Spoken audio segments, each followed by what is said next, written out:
Evening, 6 o'clock. Common Council, City of Marshfield, Tuesday, June 25th, 207 West 6th Street, 6 p.m. Call to order, roll call. Please stand for the Pledge of Allegiance. I pledge allegiance to the flag of the United States of America and to the republic for which it stands, one nation under God, indivisible, with liberty and justice for all.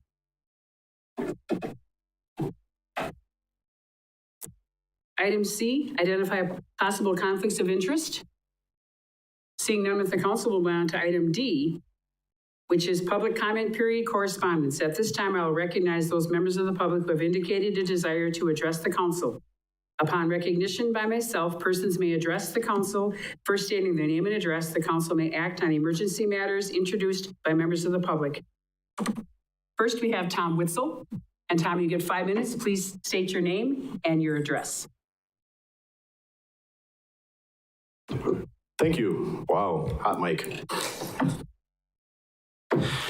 I sent an email, had time delay sent on it so that all of the council members should have received it within the last 15 minutes. So I would ask the council members take a look at their email and find those pictures that I had sent.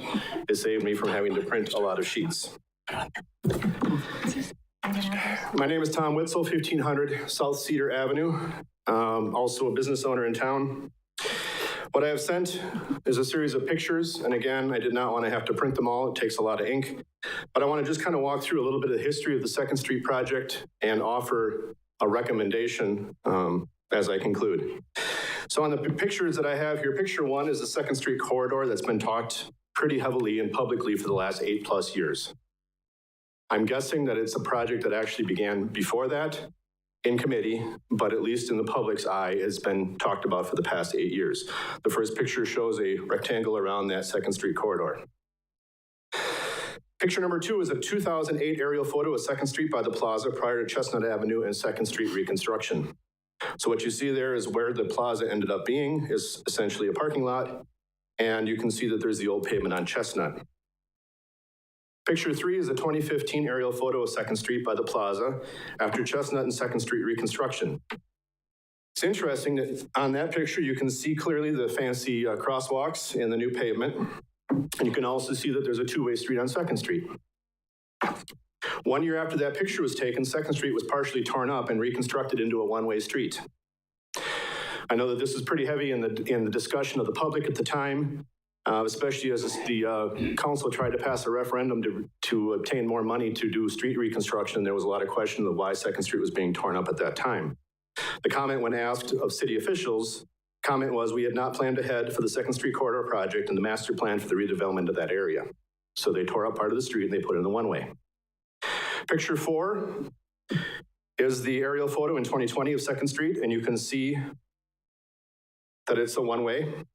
And underneath that, picture 5 is a current view of that street, and you can see the scars of the old parking spaces that had to be worn down to avoid having confusion as the parallel parking was put in. Also by the arrows in the middle of that picture, middle bottom of the picture, you can also see what remains of a center line.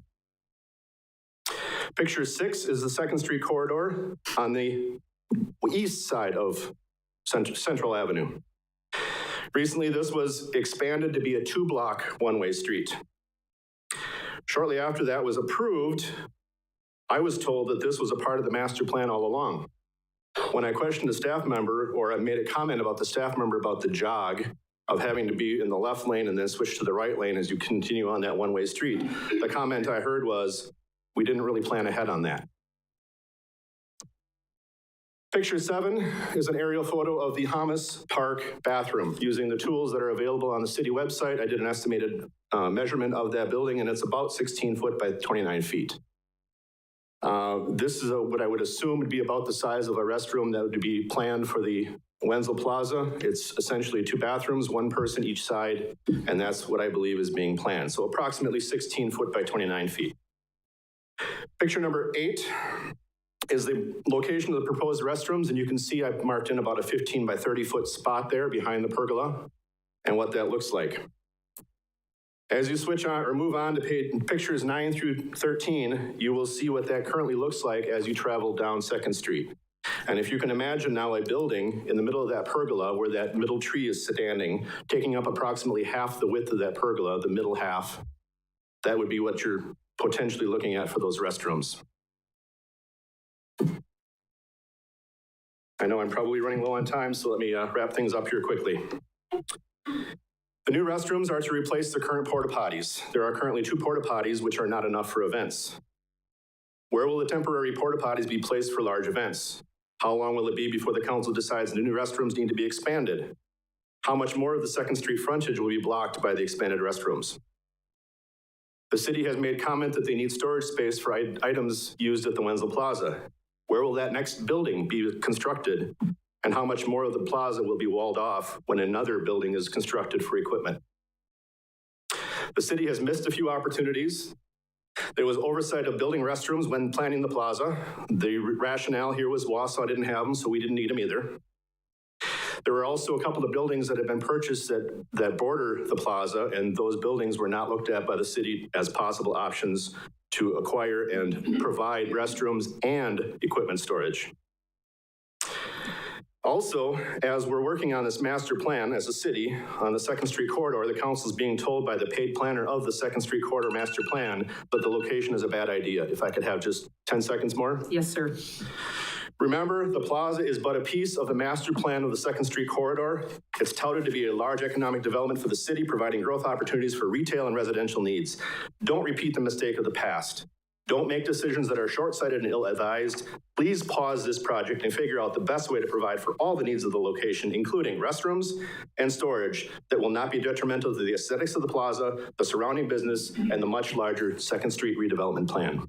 Thank you. Thank you. Next, Ray LeBlanc.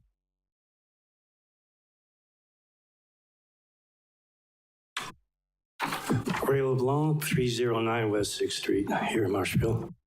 Just a quick follow-up with Tom's comment about the Wenzel Park. I think it was very poorly designed, and I hate to see more good money going after bad there.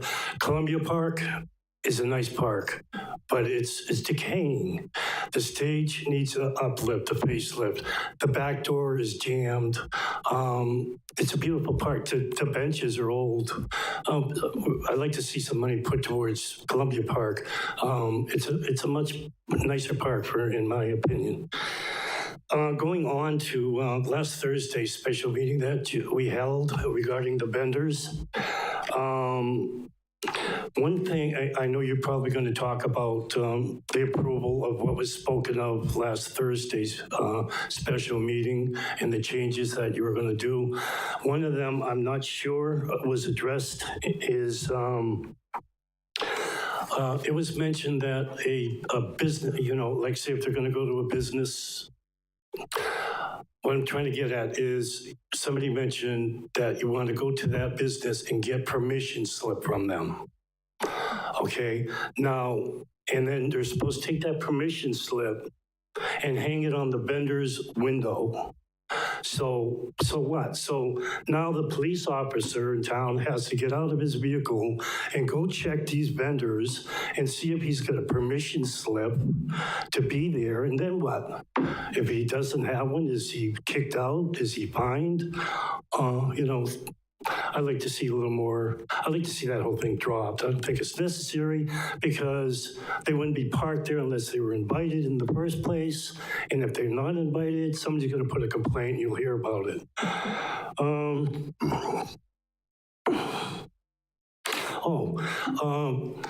Also, up at the fairgrounds, where they're coming up with the fireworks.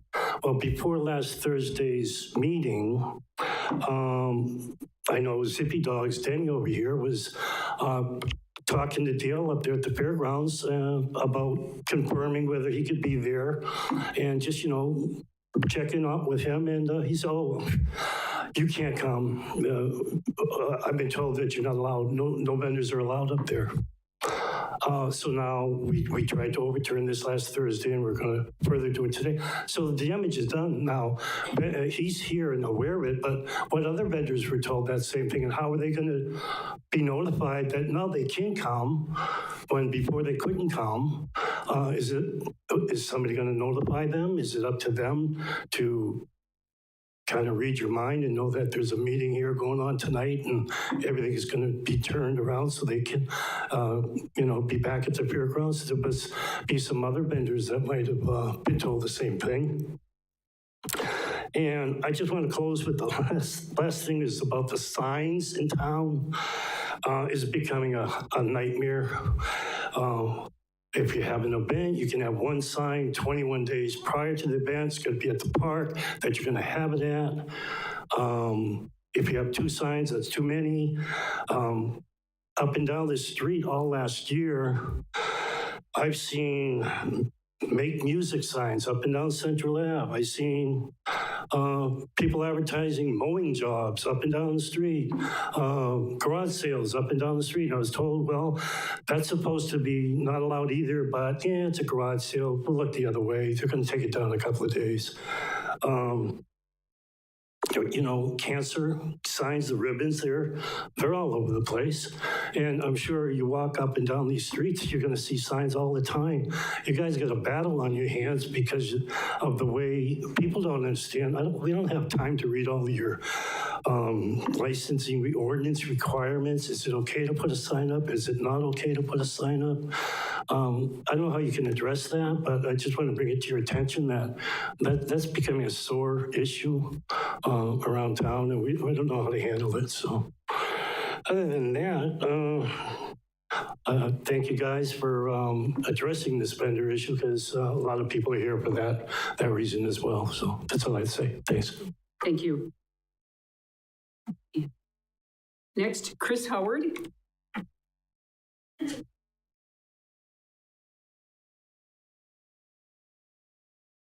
Thank you, Mayor. Chris Howard, 402 West Park Street, Marshfield. I'm here today primarily to oppose the idea of building a permanent bathroom structure in the plaza, wedged up against the beautiful pergola. As you know, Katie Stieber made an offer to purchase Blodgett House, and she is willing to rent bathrooms to the city. That gives you two options for providing bathrooms in the plaza, and one that is clearly better than the other. Let's compare. Building would take up green space and obstruct the view to and from the plaza. Renting will keep the plaza beautiful. Building separates the plaza from the 2nd Street corridor and makes it less attractive to investors. Renting gives kids and families access to bathrooms without losing sight of the long-term vision of the 2nd Street corridor. Building would provide 2 toilets. Renting would provide 5 toilets right away, with the option to add a 6th and possibly even a 7th toilet in the future. That could accommodate a fairly large event without the need to rent any porta potties, or maybe use that extra space for a shower room. Building would cost $250,000 or $1,300 per square foot. The plan that I saw was 190 square feet, but it gives you an idea. Overall, it's still $250,000. Katie is asking only $2,000 a month in rent. A local realtor estimated the market value at between $2,385 and $2,700 a month. Katie's offering a lower rent than market value to make it an even easier decision for you and to create a win-win agreement. Building would provide 190 square feet of bathroom space, give or take. Renting would provide more than 600 square feet of bathroom space, plus more than 1,600 square feet of storage for the plaza. Building is permanent. Nobody would spend $250,000 on a building and then tear it down once everyone realizes it was a mistake. We'll be stuck with it. Renting gives you options and flexibility. You could rent for 5 or 10 years and then later build bathrooms somewhere else along the 2nd Street corridor, or continue renting and maybe you'll never need to build public bathrooms in that part of town. Who knows what the future holds, but renting gives you options and flexibility. The consultants you hired to give you advice on developing the 2nd Street corridor sent a letter saying they do not support building bathrooms at the proposed location. That should matter to you. Vanderwall understands placemaking, economic development, and small business. That's why you hired them. They suggested locating bathrooms on the east side of the plaza, where there just happens to be bathrooms already built that are available for rent. I could perhaps support building bathrooms if there were a good place to put them, but there isn't. Any potential building location would take up green space, obstruct the view to and from the plaza, and block local businesses. You would never propose building a brick and concrete bathroom structure directly in front of Uptown Coffee, Mittens, or any other business downtown. Why is it okay to build it in front of Hub City Ice Cream and High Street Salon? You make a lot of tough decisions from those seats. This one is easy. Renting bathrooms at Blodgett House is such an obvious choice that if a city staff wanted to convince this council to vote to build bathrooms, he would have to manipulate you.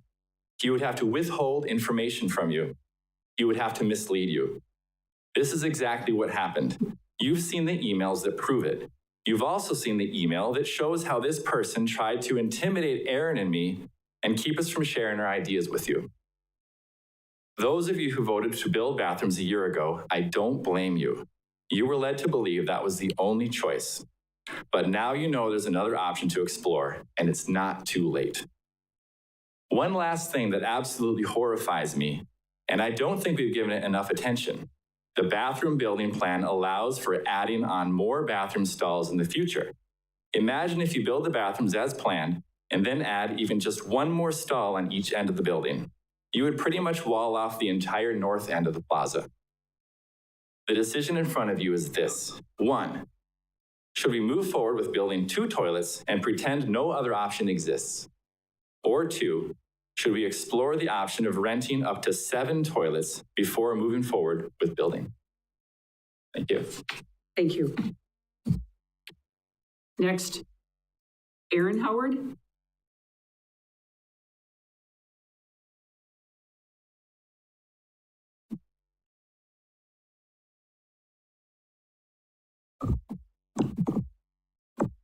I'm scared, sorry. My name is Erin Howard, 402 West Park Street here in Marshfield. Hello everyone, thank you for giving me this opportunity to speak with you. This last week, ever since Chris and I decided to make a post about the topic of building bathrooms, I personally have been struggling with what else I can say.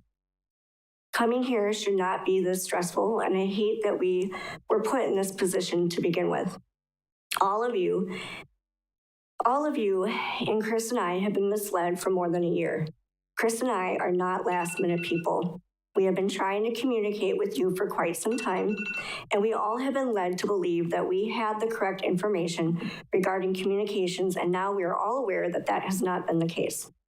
As citizens, we should be able to feel comfortable in coming to the city and council and not feel intimidated or outright told not to. When you found out the truth of this matter, some of you were extremely kind to us and reassured us that we can still come to you with ideas and concerns, even though someone told us not to. If we were never reassured by some of you, we would be extremely concerned about our future relationship with the city. However, some of you have been kind and welcoming, and that gives me hope and faith that we can still have a positive relationship with all of you and with the city in trying to make a wonderful place to live and experience. We are not asking you to vote on whether you want to rent bathrooms today. We are, however, asking you to reconsider your thoughts on approving the building of a permanent structure in the plaza. The idea of building a permanent structure at the proposed location has always been our biggest concern. We expressed this over a year ago, and we are expressing it again today. We strongly feel if there is a permanent structure that is built behind the pergola, it will hinder the businesses on 2nd Street, and it will disconnect 2nd Street from the plaza and will be detrimental in other ways. We have always had a passion for small business development. It's a huge part of what we do for a living. We are up here today because we are trying to prevent the city from making a mistake we feel they will regret. It wouldn't just be a $250,000 mistake. I want you to look at the overall long-term economic impact. Just because the money was approved last July doesn't mean it was a good decision. And now that you are all aware that there was information withheld from you when you approved the $250,000, we are just asking you to explore all of the options before making such a permanent decision. You know we feel strongly about this because it was just 2 months ago we proposed and we pleaded with you to consider another building that we don't even that we don't even own, so you could consider purchasing it 4 bathrooms. This all started with our opposition to build a permanent structure at the location proposed. Our primary objective is to keep this mistake from moving forward. Keep in mind that other developers are watching you today, and they will watch this meeting in the future, and as they will decide whether or not they want to develop or continue to develop projects here in Marshfield.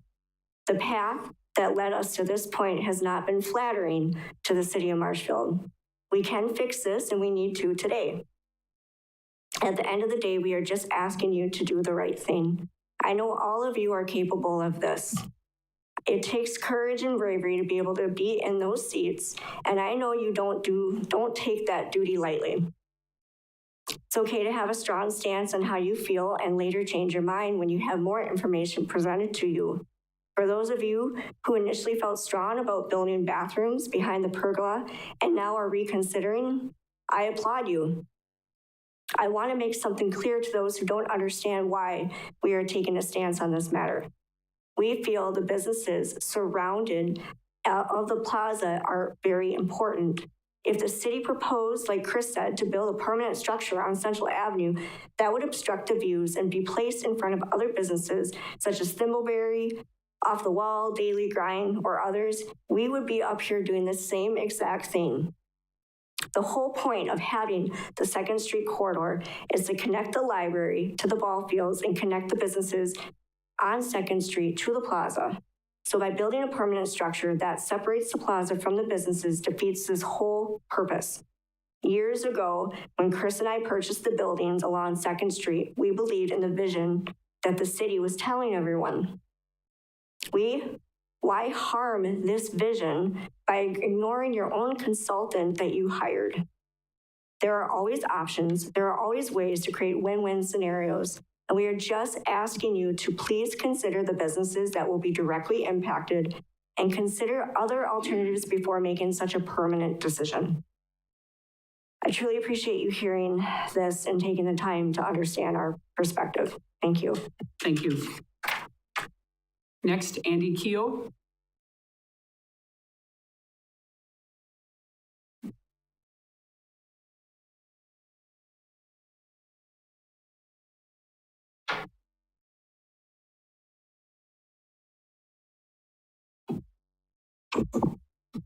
Thank you, Madam Mayor. I'm Andy Keogh, 1715 North Apple Avenue, Marshfield. But I talked to you this evening as the chair of the Board of Commissioners of the Community Development Authority. Several people have pointed out to me that there are enough, I don't want to say new people, but people who have not had an opportunity as council members to have much interaction or dealings with the CDA. So my purpose is to just give you an overview of what the CDA is and what it can do. It has 3 areas of authority. One is public housing in this town. In Marshfield, it's Parkview and Cedar Rail apartments and a series of duplexes scattered around the community. 200 and some living units altogether. And those are subsidized by the Housing and Urban Development Department of the federal government based on a formula. Everyone pays something. And HUD makes up, if you like, the difference between what people can afford and what the full rent is. They also provide capital funds for improvement and maintenance of those facilities. The second area in which the CDA has authority is bonding. If you look at the Forward Bank, $2 million and some $100,000 of city money went to support the building of that facility. And those were done with CDA bonds. CDA bonds are called typically flow-through or conduit bonds, in that the CDA doesn't actually do anything or have anything to do with the money. We simply become a flow-through agent for the city.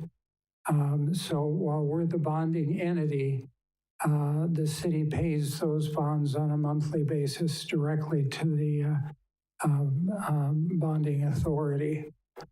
The advantage to the city, and again,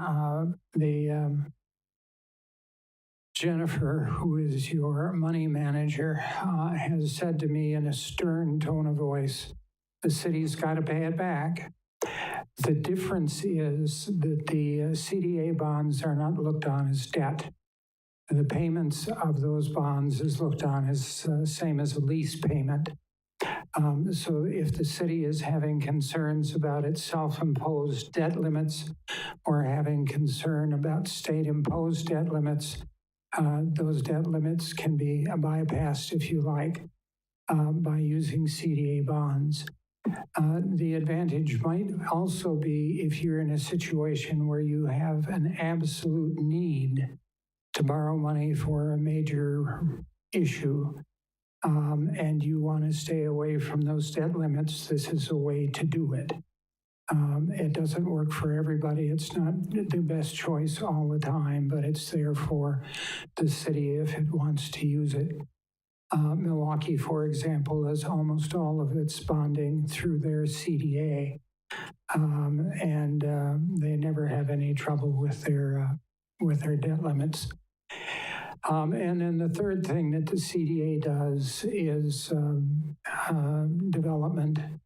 I've just reread the statutes, both the federal laws and the state statutes, and the word development and redevelopment are used in some cases almost interchangeably. But it's surprising the amount of authority that the CDA has when it comes to development projects. I know that there's been conversation about moving the EDB responsibilities into the CDA. And I think the position of the CDA is that's worth exploring if it looks like it would be helpful to the city. If it is not as good an idea as another, that's just fine. It's not something that can be done offhandedly. It will take a good deal of work and a good deal of time if the city would choose to go that direction. But the CDA is certainly willing to explore that as an alternative. And I would guess that's all I have to say unless there are questions. Thank you. Next, Jake Bernardi.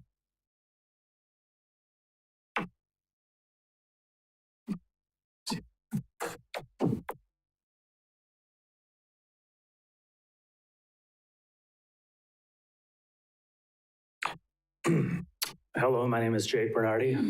I live at 919 West North Street. I didn't have a ton of time to prepare a lengthy speech or words of wisdom. I did do a little research, and I do know, as a small business owner, $250,000. It's a lot of money. You know, you can build some pretty serious stuff with that. I just want to say, you know, Tom, Aaron, they did a wonderful job. They laid out the points. They're well spoken.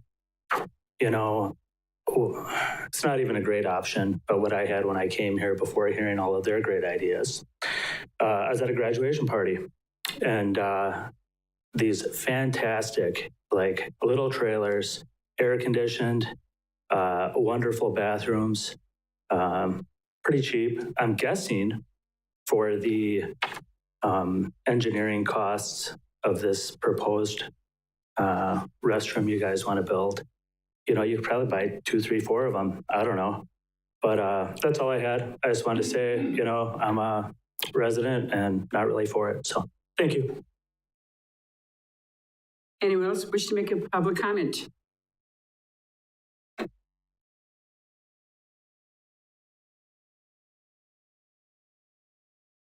Sorry I was late. Mary Jo Wheeler-Schuler, 10641 County Road H, Marshfield, Wisconsin. Honorable members of the Marshfield Common Council, good evening and thank you for taking the opportunity to address you. I stand before you today with a deep sense of gratitude for your steadfast support of our community's economic development efforts. Through your dedication and the collaborative spirit of our citizens, we have achieved remarkable progress together. Our Economic Development Board represents a team of passionate individuals who deeply care about the future of Marshfield. They do not merely advise, they serve as ambassadors for the community growth, working tirelessly to bring forth projects that benefit all of us. Their commitment has been pivotal in shaping our community's landscape over the past decade. It's important to recognize that the decision to abolish the Economic Development Board could potentially hinder the future success. Before taking any action, we must carefully consider the unforeseen consequences. What will the impact be on our ability to attract new businesses, create jobs, and ensure a vibrant future in Marshfield? Economic development is not just a solitary endeavor, but a collective responsibility. It requires cohesive strategy, active participation from all stakeholders. I urge you to continue your support of the Economic Development Board, recognizing their role as integral partners in the journey towards a thriving community. In closing, the community is facing a lot of concernment at the moment, and I would understand if you would like to table this discussion to a time where there's more thought to go into the process for the future of Marshfield. Thank you again for your time and dedication to Marshfield's prosperity. Together, let us build a future where economic growth and community well-building go hand in hand. Thank you. Any other public comments? Any other public comments? Any other public comments? Seeing none, move on to item E, approval of minutes, June 11th, 2024 regular meeting, June 11th, 2024 special meeting, and June 20th, 2024 CPI meeting. We have a motion by Alderman Worman, second by Alderman Tompkins. Any discussion? Seeing none, please vote. Mr. Varsho? Yes. Mr. Stauber? Yes. Motion passes. Thank you. Item F, staff updates. I'm not aware of any this evening. Item G, mayor's comments. One thing I would like to encourage everyone is to go to the 2nd Street Community Center to view the prints donated by the Hopkins family. The Park and Rec Department did a marvelous job in putting these up with the descriptions of what these pictures are. We are so proud of the Hopkins family, the children, for bringing these prints back to Marshfield. The sign behind me was designed by Mr. Hopkins himself. So as we look into the future of Marshfield, we're seeing more and more great things happening. So please, again, if you have a little minute or two, go to the West 2nd Street Community Center and view these beautiful prints. That is all I have for this evening. Next up, council comments. I see no council comments. City Administrator's update. Thank you, Mayor. Just two quick things tonight. We had our first meeting of the Capital Improvement Program, special meeting with the council on Thursday, June 20th. We're going to have our second one in 2 days from now on Thursday, June 27th here. It'll be at 6 p.m. It's open to the public. It's our 5-year capital plan that goes from 2025 through 2029. Kind of our blueprint on how we intend to spend money on larger projects in the years ahead. Would invite anybody in the audience or anybody hearing me out there in viewer world that wants to come to the meeting to be there. Also let us know if you want to see a copy of it. It's out on the website as well, how we're planning to spend those larger dollars. The only thing I'd say beyond that is that City Hall will be closed on July 4th, and I would wish everyone a happy and safe and enjoyable Independence Day. Thank you. Thank you, Steve. Next, reports from commissions, boards, and committees.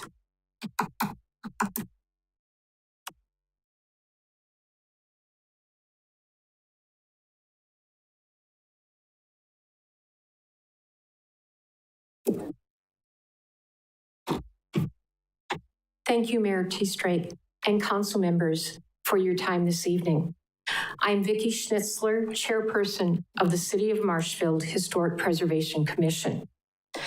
The City of Marshfield Historic Preservation Committee became a commission July of 2021 and has been actively involved in special training for historic preservation commissions through the Wisconsin Historical Society. Other members of our commission include Ken Bargender, who's sitting back here tonight, Chris Coleman, Kim Frederick, Mike Weigel, William Penker, and Brian Giles, who is our council representative. Also important to our commission is our temporary staff member, Steve Barg.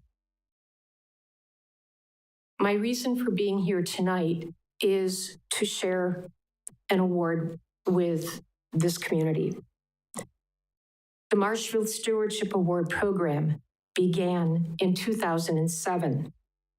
The purpose of the program is to educate the public on the community's historic resources and to promote an awareness and support for historic preservation within the community. A goal of the program is to encourage rehabilitation and maintenance of historic structures and to influence community norms regarding the proper care and maintenance of historic resources. This award is presented to those who have rehabilitated, restored, maintained, or improved buildings at least 50 years old in order to maintain the character of the building and/or the neighborhood. The award may also be presented to any individual, group of individuals, or business that is involved in historic education and promotion in the community. This year, our Stewardship Award recognizes the efforts to preserve, rehabilitate, and modernize many historic buildings within the community, and especially the Central Avenue Historic District, while still maintaining the building's historic integrity. The City of Marshfield Historic Preservation Commission recognizes the efforts of past Historic Preservation Commissioner Erin Howard and her husband, Chris, for their efforts to preserve not just one, but many buildings in the downtown Marshfield. Some of these buildings that show their handiwork include the Knoll Building, located at 119 to 121 South Central, now home to the Uptown Coffee Company and Kaylee's Candle Company. The Deming Building, located at 201 South Central Avenue, home to Mojo's, Pasta House, Cajun Cook Shack, and Blue Plate Deli. Big Brothers and Big Sisters, Mima D's, Marshfield Area Habitat for Humanity, Golden Lamb, Elite Massage, Holistic Empowerment, and the Hub City Times. Hotel Charles, located at 170 South Central Avenue, home to Victory Apparel and Promotions, What Goes Around Comes Around Consignments, Hub City Ice Cream, and Charles Apartments. The Upham Building, 200 South Central Avenue, now home to Dave's Guitar Shop, and the Blodgett House, home to Main Street Marshfield. And my apologies if I missed any of the entrepreneurs and the businesses that are located in those buildings. But just from that list, you can see the impact that Chris and Erin have had on and continue to have on our community. And I'm sure they're not finished yet. Chris and Erin, congratulations on this well-deserved award. Eric, straight. Chris and Erin, would you please come forward to accept your award?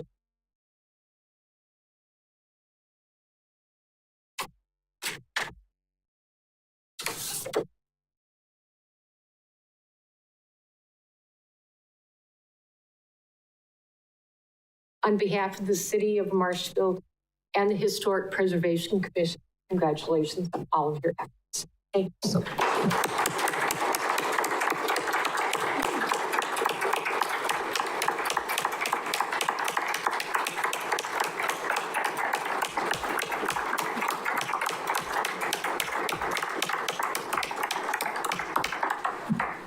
also want to congratulate both of you and how lucky a city we are to have you two as the steering to make some of the great things that have happened and will continue to happen in this city. We are so proud of both of you for what you have done, what you are doing, what you will do. Support, obviously, as you know, the last year is the biggest thing that I see in this city, and support is what we have for each other. Again, congratulations, congratulations, congratulations. We got Erin here because she didn't know this was going to happen. So isn't that great, everybody? And Chris. Okay, now we'll go on to the rest of the meeting. And Vicki, thank you for this. Absolutely. Thank you.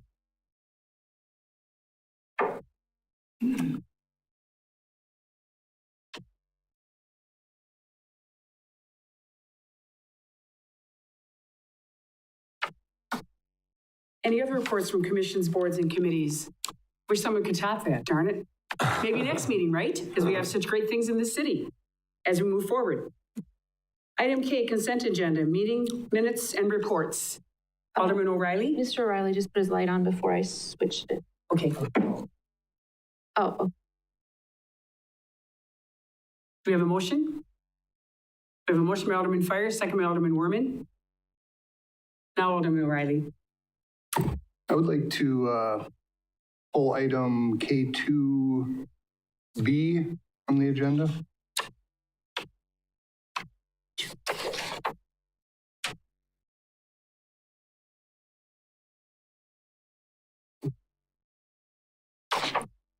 Any others?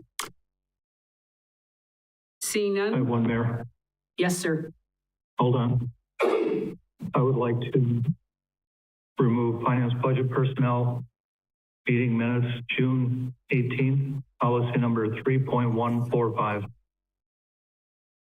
That's C. That's item C. Any others? Seeing none, we have a motion and a second to approve the consent agenda with these items pulled out.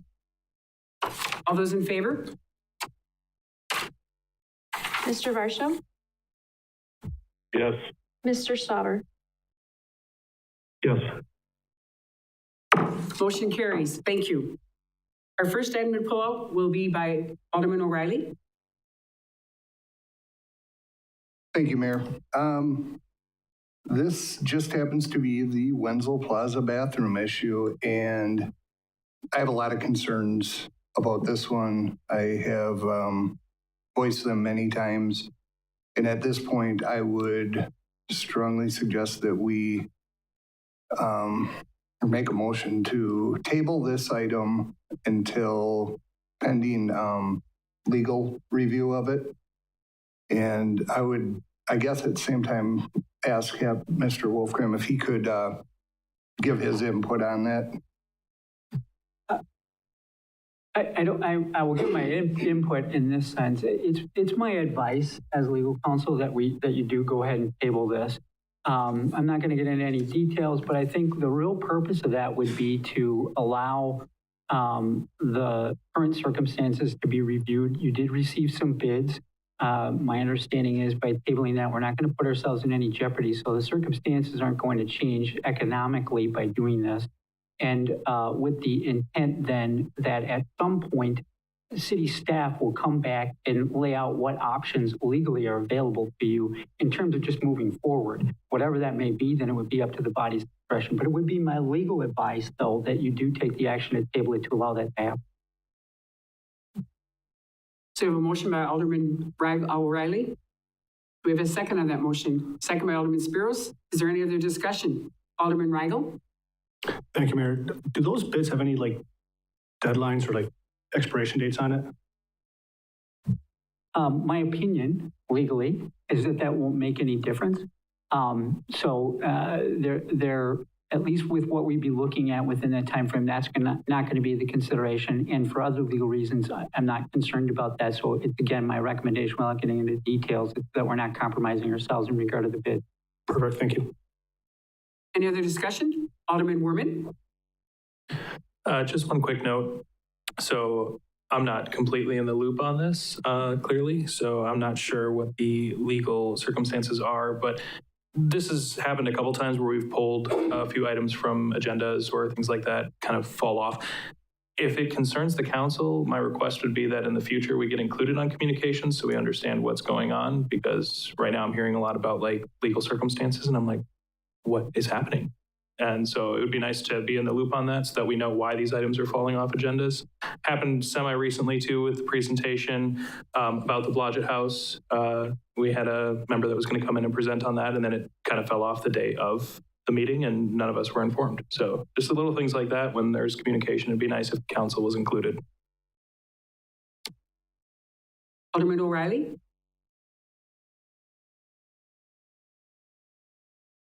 Oh, actually, you got your light on, but that's okay. Okay, do we wait to vote on everything at the end, or we vote on this now? Just vote on this one. Okay. Yeah. No other comments, questions? Please vote.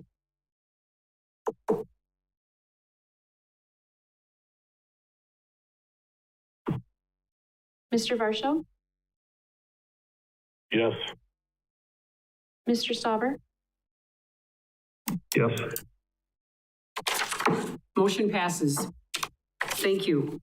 Our second item is under 4 and number C. Alderman Stauber? Thank you, Mayor. Yep. So it's city's policy number 3.145. The topic is staff recruitment.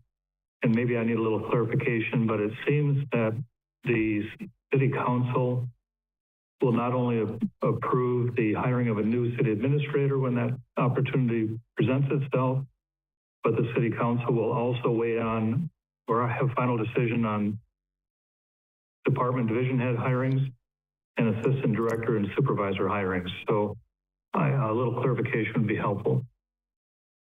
Yeah, I'll take it, and maybe Sarah can chime in if she's got more to add. That really has actually always been the case. Ultimately, that we've had my position and department head positions ultimately approved by the department heads. The real question I think that Sarah's been working on and the committee talked about recently is the search process. Who's involved in the interviews? Is it just council? Is it council plus certain staff? Do we include community members, and to what degree in that process of evaluating candidates?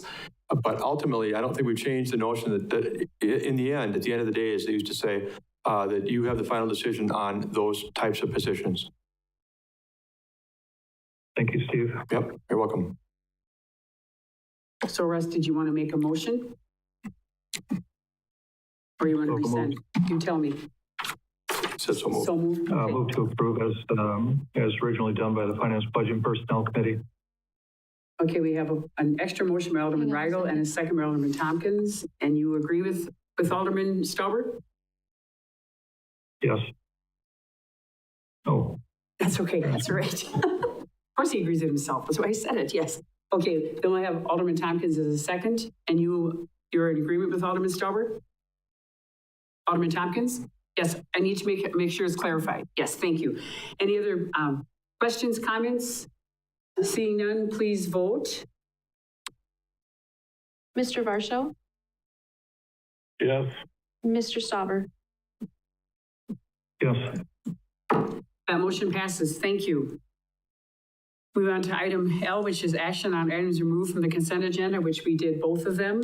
So we can move on to item M, which is presentation Fairgrounds Expo Building presented by Dan Connect, MSA Professional Services. Welcome, Dan. I don't remember how to use the computer here.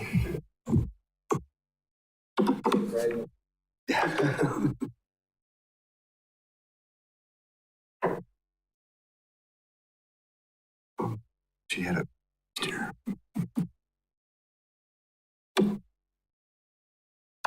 All right, right click. Okay. All right. Good evening. Thanks for having me here tonight to present on the Fairgrounds Exposition Building Study. It's good to be back in the council chambers. It's been a while, but it's good to be here. I see you have a pretty long agenda ahead of you yet, so I'm going to try to rush through the slides a little bit, but have some time for questions at the end. So the purpose of this report tonight is to present to you and make you aware of this planning study that's been going on at the fairgrounds about a possible new exposition building on the fairgrounds site.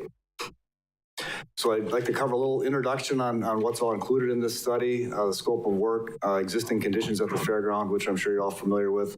Then we look at a building conceptual floor plan that came out of this planning study, some site plan options of where it might be located, some cost estimates, and then a recommendation that is contained in the report.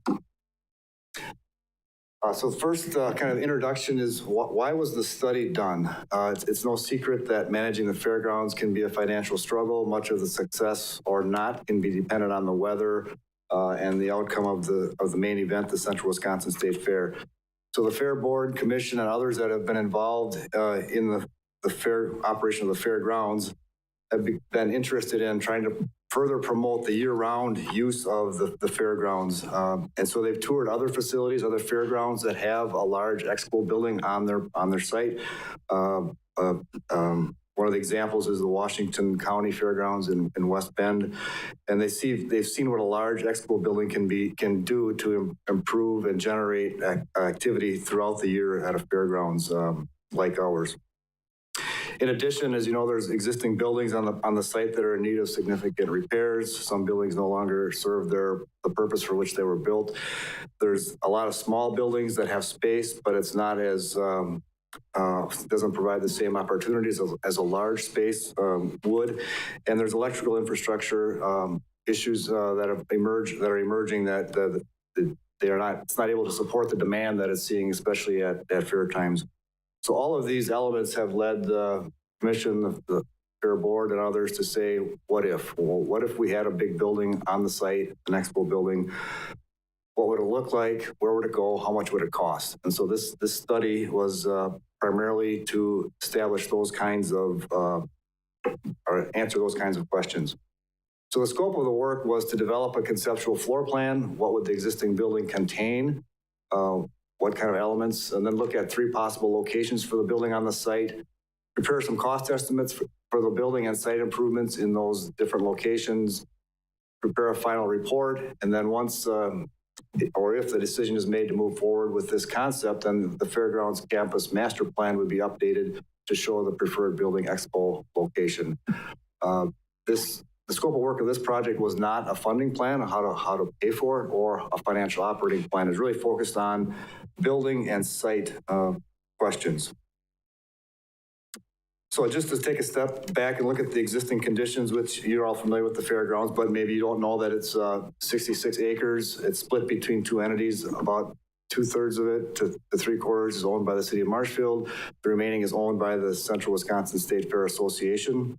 26 buildings. Of course, the signature building is the largest round barn, world's largest round barn. There's softball fields, a curling club, youth hockey, a dog park, and the main event there is the Central Wisconsin State Fair.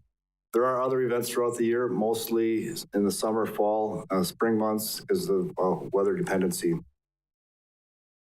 This is a map out of the current campus master plan. The areas in purple are owned by the city. The areas in green are owned by the Central Wisconsin State Fair Association. It's bounded by 14th Street on the north side, 21st Street on the south side, and as you know, 17th kind of splits it right down the middle. This is an aerial photograph. You can pick out the round barn there in the lower middle. Below 17th Street is the Show Palace, one of the featured buildings on the south side of 17th Street. Just north of the round barn, you have the grandstands and the existing expo building up the midway. To the west or left of the round barn are several small buildings that have a variety of uses during the fair, housing large animals, small exhibit spaces. Further west is the hockey building, and then along the west edge of the property are horse barns. And then the northernmost building right in the middle there is the curling club building. Okay, so then we want to move on to the conceptual floor plan and what the building would include. The primary space would be a 19,000 square foot exhibit hall. It could be configured in a number of ways, which we'll look at in just a minute. It would have a large front lobby for pre-event space, registration type activities. 2 meeting rooms that could be separated or expanded into one large room. Full service commercial kitchen. The fair offices would move into this building. As you know, the the building they're currently in is in rough shape, and they're on the second floor, and so there's some ADA issues with that. So fair offices would move into this building. There'd be restrooms that could serve internal functions as well as external functions during the fair. Hospitality room for entertainers or speakers, and then mechanical storage space. So a grand total of about 36,500 square feet in gross floor area. So if we look at a drawing here, it might be hard to pick out some of these, so I'll describe what it is. The big square in the middle here is the expo space, 19,000 square feet that can be configured into smaller spaces if need be. Fair offices off in one corner, commercial kitchen, restrooms. On the top of the photo here is the stage and the hospitality area, loading dock for entertainers or moving in equipment. Around the outside, we have meeting rooms on one outside here, storage for the chairs and tables and so forth. Another set of restrooms, a large lobby, and then a covered entrance.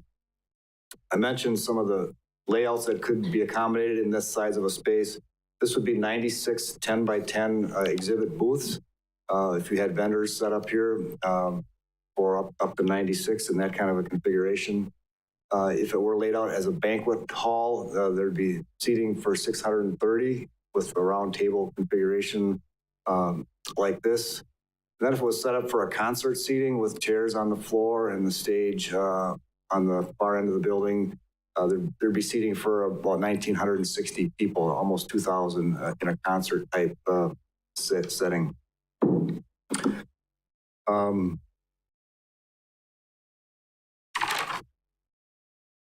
So that's kind of the layouts that could be accomplished with the space that's available there. The next question that was looked at is what would the building look like? And the building elevations were laid out to have features that would complement the round barn. A large round lobby entrance that I mentioned, high windows in a clerestory type fashion similar to the round barn, high ceiling height, exposed wood structures, and then some stone masonry features on the front. This was the rendering that was on the cover of the slideshow here. But again, you can see the upper windows similar to the round barn, a covered entryway, sloped roof, almost like a barn-like feature in the exhibit space. And then the outside meeting rooms and office areas would have a flatter roof configuration. The next photo here is just a color rendering of what it might look like with, again, the large clerestory, high windows, sloping roofs for the primary exhibit space, and then flat roofs along the exterior edges. And then this is just the round barn, so you get a feel for how the round barn is laid out, again with high windows and the sloping roof, and how the features are similar on the conceptual building.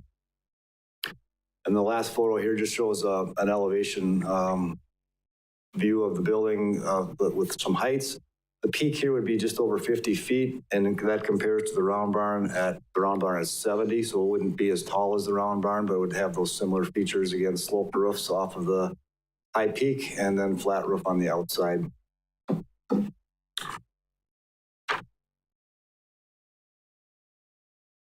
So the next question then that was discussed quite a bit, probably the group spent most of the time on this subject, is where would the building go? The scope of work included looking at 3 options. I'll show you 4 here. We started with 3, and there was a slight variation on one option that was discussed with the group, so we'll look at 4 different options. The first one being south of 17th Street and just west of Peach Avenue. So this is the Show Palace here, so just east of the Show Palace. This is kind of an open space now, a green space. And the building would face north. You can see parking around the perimeter and an additional parking lot on the north side of 17th Street. The parking target here is 1 stall for every 4 attendees at the maximum occupancy. If you remember, the concert seating had almost 2,000 occupancy, so 4 stalls or 1 stall for every 4 attendees. The target would be 500 stalls for this facility. You might pick out this orange line around here. That's a 400-foot diameter from the main entrance. And that's kind of a target to have parking within that limit or in that area. for patrons who are walking in all kinds of weather to get to the front entrance. So you can see much of the parking falls within that entrance. This next slide just shows a expanded view of how it ties in with the larger fairgrounds off to the lower southeast of the round barn, south of 17th. So the benefits of this option: it uses existing open space, so that minimizes impacts on the existing fair facilities and events. It's got good visibility and access from Peach Avenue off that primary north-south corridor. As I mentioned, the majority of parking within that close proximity. There's additional city-owned land to the south here, which could be used for additional parking or snow storage.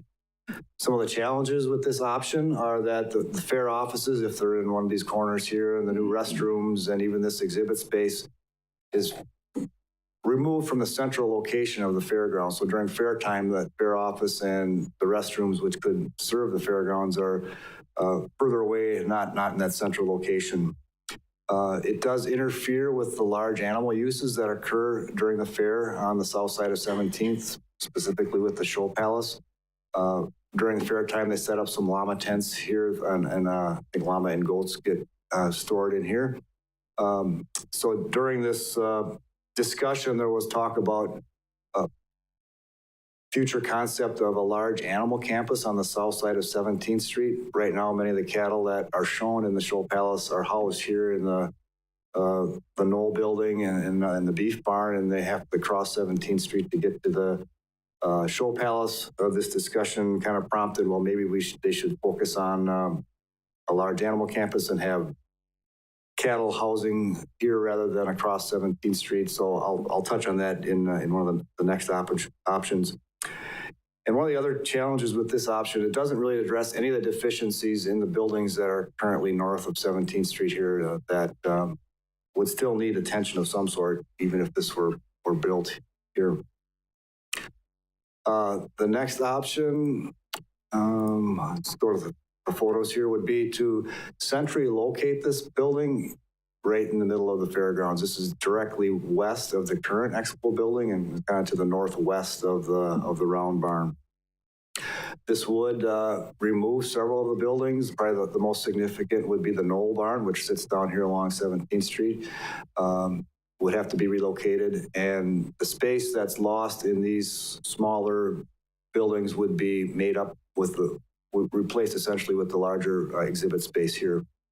The next slide here just shows the expanded view of how that would fit in the fairgrounds, and it shows a new Knoll building down on the bottom here, and a possible future large animal building for beef and goats. And that would promote that concept of large animals south of 17th Street and minimize the need for those to be crossing 17th Street during the fair time. So this building the front entrance faces to the south. It sits about 300 feet north of 17th Street with parking directly in front of the building. However, you can see that with this orange circle here, there's more of the parking that falls outside of that circle. So one of the downsides with this option is parking is a little bit further away. It does require more staging to remove and or relocate existing buildings before this project could be started. There's also a power line that runs north-south here through the fairgrounds, more or less on the Vine Avenue corridor extended, that would have to be relocated, likely underground. And there's a water main that follows that same corridor, which would have to be jogged around. Some of the benefits of this option, fair offices, the new restrooms, and this exhibit space are centrally located right within the fairgrounds and can continue to be a key feature for the fair during fair time. The building is really a focal point of the fair, or the fairgrounds. It does remove some of the smaller buildings that are in need of repair and no longer really serving their purpose. Those buildings include the John Deere storage building, the 4-H building, the junior fair building, and a small garage. And it preserves the ability to develop this large animal campus on the south side of 17th Street. One other challenge with this one is that the building is less visible for events that aren't tied to the fair, standalone events throughout the year. It's a little less visible than option one that we looked at. One other note is it does straddle the property line. If you remember the map we looked at with the green and purple areas, the property line between the city and the Central Wisconsin State Fair Association property is right up Vine Avenue extended more or less. So there would have to be a lot line adjustment of some sort to accommodate that. The slight variation I mentioned would be this same option if the hockey building were removed. I think we know that the hockey groups are looking for a possible other site to relocate off the fairgrounds and develop a new building. If the hockey building were not there and it was converted to parking, it could look something like this. It would allow a different orientation of the building, but there's about 250 stalls that could be accommodated here if the hockey building were not there. Now that adds an additional cost, which we reflect in the cost estimates that we'll look at in a minute. But that was the slight variation of option two. Option three is a similar location, but it changes the orientation completely and shifts the front or locates the front of the building to the north, facing more towards what we consider the main parking in the fairgrounds today, which is just off of 14th Street. So it shifts the focus off of 17th Street, and now the main entrance is on 14th Street. It has similar options or similar benefits as option two, with relocation and or removal of some of the outdated and unfunctional or less functional buildings, and remain centrally located for the offices and the new fair, our new restrooms, so forth. One further challenge of this option, though, is it's hidden somewhat by the curling club, and these brown rectangles are the horse arenas, which get relocated essentially over the campground area, and they're much closer to the residential neighborhood. And I understand there's been some issues of wind blowing sand into the residents with the horse arenas getting closer. That could be an ongoing issue. So those were the three alternative locations that were studied, and with the fourth one, kind of that slight variation. So the next question then is what would it cost? And so this has four scenarios and cost estimates. A lot of numbers there we won't go through. There's more detail in the final report, which I believe is posted on the website. But the takeaway here is the cost ranges from option one at just over 24 million to option 2A with the hockey building relocation at $27 million. I think those are much bigger numbers than anybody expected when this process started. So I think the takeaway here is that it is a large building, comes with a large price tag, but you understand what the magnitude is, and as the project would progress, if it would, be decisions that could be made to help bring that cost down, and either in building size or building amenities and so forth. But you understand now the range of a cost of a building of this size. Let's see. Yeah, and I mentioned the lowest cost is the option one, which is at 17th and Peach, mainly because it's in a location that doesn't require removal of existing buildings. The highest cost would be that option 2A, which would remove the hockey building. The other two fall in between. So some report takeaways that led us to our recommendation is this is a once in a generation opportunity, probably once in a lifetime opportunity, and has a real potential to transform fairgrounds. A new building of this magnitude really becomes the focal point and provides an opportunity for that year-round use that is sought after. I think the functionality of the building is enhanced by proximity to other buildings nearby for larger events that need more than the space that this building could provide. We have other buildings close by. And preserving the vision of a larger animal campus south of 17th Street was also a factor that emerged from our discussions with this during the course of this project. So the recommendation in the report is this site plan option 2, which puts the building right in the middle of the existing fairgrounds, removes buildings that are in need of upgrade or repair, and again, preserves that idea of a large animal campus south of 29th Street. This one had a cost estimate of just over $25 million. So with that, I feel like I've rushed through these slides a bit, but I would be happy to take any questions. Any questions from the council at this point? Seeing none, thank you for the presentation. Welcome to the chamber once again. Come anytime. Thank you. I'm just going to say one thing before Dan leaves the podium. How exciting for all of you to be here to listen to this. Were you at home, you wouldn't be listening because you probably wouldn't have this on your TV, right? So one more reason to come to a council meeting or just click it on your TV to learn more of what's happening in Marshfield. I just think it's exciting all the way around. If I had a checkbook with that much money, I'd just give it to them, but that doesn't work at this point. But anyway, just again, one more positive thing for Marshfield, and you're exactly right, Dan. This is definitely a game changer for the city of Marshfield. We have proven that the fair does make us money. Thank you, Dale, for what you've done for the fair and for everything with the city. And just imagine if we had a year-round building, what we could do for Marshfield. Okay, I'm done. If you can believe that. Next up, item N, second reading of ordinance number 1513, abolishing Economic Development Board from request made by Councilmember Stauber, presented by Russ Stauber, Councilmember District number 6. Thank you, Mayor. Just to recap, ordinance 1513, second reading, the genesis or the benefit of the action would be improving efficiencies and effectiveness. The efficiency aspects would be twofold. We would be removing a redundant layer of non-value-added government, in other words, smaller government. And the Common Council already controls economic development funds. And as stated by members of the Economic Development Board, if we don't have access to the 205 fund, we should not exist as a governing body. Effectiveness, Main Street downtown redevelopment is a good example.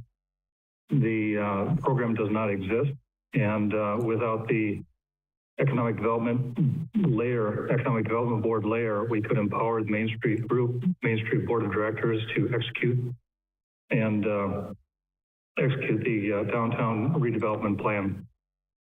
So in effect, the economic development partners like Main Street, Visit Marshfield, and Mackey would be treated more like departments where they present an annual plan with a budget requirement, which would be granted by the council. They could report out to the council as the council would like, quarterly or annually, and making sure that their targets are met, kind of a pay for performance. If they do well, maybe they get more money to help with their success. And then the other thing that, thought that came to mind for me was, what is economic development? Everyone may have a different idea what that means. It may mean job creation, it may mean housing, heads on beds, or traffic to the Main Street area. And if you look at what we're currently doing in economic development, job creation, I think we're doing a fine job through the city administrator, Common Council, and Mackey. Heads on beds is adequately being managed by Visit Marshfield, and traffic to the Main Street area by the Main Street organization. So the ordinance 1513 would be to, again, remove that redundant layer of non-value-added government and make our efforts in economic development more effective. Thank you. We have a motion on the floor with Alderman Fire, the second by Alderman Tompkins, and actually Alderman Fire, would you please explain what your motion is? Motion is to abolish this committee. And Alderman Tompkins, are you in favor? Yes, I second. Alderman O'Reilly? Thank you. I don't know where to begin. We just heard about another decision that was made on this board that I don't believe was fully evolved by the time that a lot of actions took place. I am by no means against abolishing the Economic Development Board. I think I think it's irrational to do it at this point without having a constructed path forward. I just look at what they do on that board, and we're throwing that on council's back. And at this point, I'm guessing we're going to be here till 10 o'clock tonight. And I don't know, I'm open to this discussion. I'm more than open to it. We may have some better options. I just do not, I haven't seen them. I can't imagine making a decision like this without a plan in place for action on this. It just feels like the same thing happening again, that it hasn't evolved into any productive discussion yet at this point. Yep, but we would abolish it. That, I don't know, it seems like the same thing over and over again. Alderman Werman? So actually, I did a lot of back and forth on this one, and I was really trying to come up with other ways that we could maybe differentiate the communication. But I read through the purpose on this ordinance, and it sounds like it is kind of like a middle managing type group. And the one thing that brought me a little bit of peace around this is it seems like the EDB has served its purpose. And so at this point, if we decide to abolish it, I think it is a two-way door, and it's something that if we wanted to undo this, we could very easily undo this. If we need to bring that committee back, or we decide, hey, we really screwed up, that is something that's very easy to set up. It's very unlike the bathroom issue we've been discussing where it's very permanent. This is something that we can easily walk right back through that door if we find that there's an issue with that. So I think that would be my one consolation on this, is if you read through it, it sounds like there'd be a lot more direct reporting. Like I said, I think it sounds like it served its purpose from everything that I read, and it's not anything that is permanent. So we can always double back on it should we need to. Alderman Fire? I agree with Mr. Werman. The other thing is, I think abolishing this at this time is fine until we get somebody in the ED board director, and the person, he or she that gets it and she decides she needs a committee, we can go back to it. So I think that's the way we should go. We don't have anybody leading that department at all. If we had that, then they would get to us before a lot of things. So I think this is the proper time to do this, and we'll always bring it back. If the next director or whoever takes that position wants this committee, we'd give it to them. Any other questions, comments? Seeing none, please vote. Mr. Varsho? No. Mr. Stauber? Yes. Motion passes. Item O, first reading of ordinance number 1514, annexing the property of 8348 Heritage Drive to the city of Marshfield and the LI Light Industrial as its zoning clarification presented by Steve Barg, City Administrator. Thank you, Mayor. The memo that I'm glancing over as I present here is written by Bryce Hembrook, our contract planner with SEH. He also presented at Plan Commission, but I'll be covering the highlights of this request.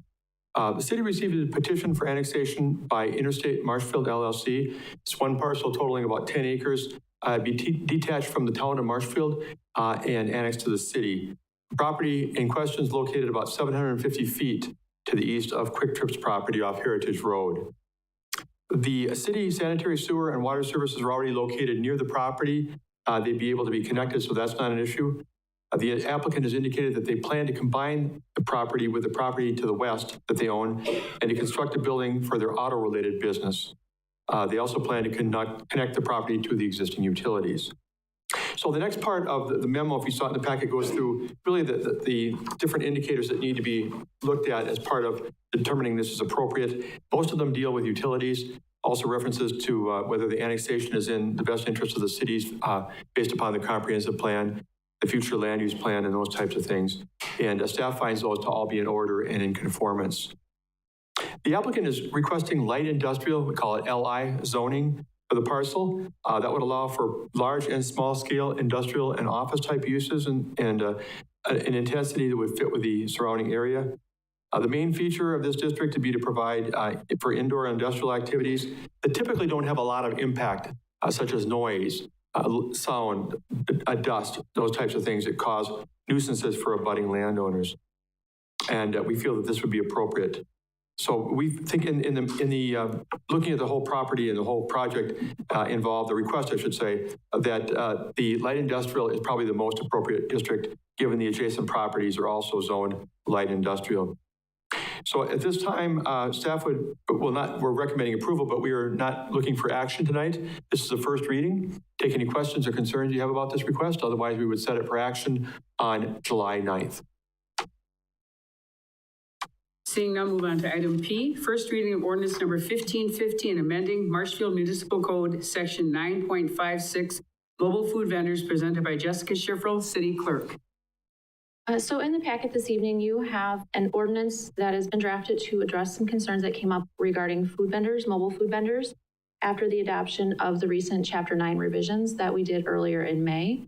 One of the sort of miscommunications we had was, I guess, sort of not understanding the number of events that were occurring currently on public property. There's been a longstanding policy not to permit vending on public property. So this is essentially clearing up something that was not necessarily being enforced. In our communications leading up to the first adoption of Chapter 9, we felt we had addressed everything adequately and then found that we had gone too far. So this was a compromise that we came to that would still prohibit mobile food vendors on public street, yet allow them in the public parks.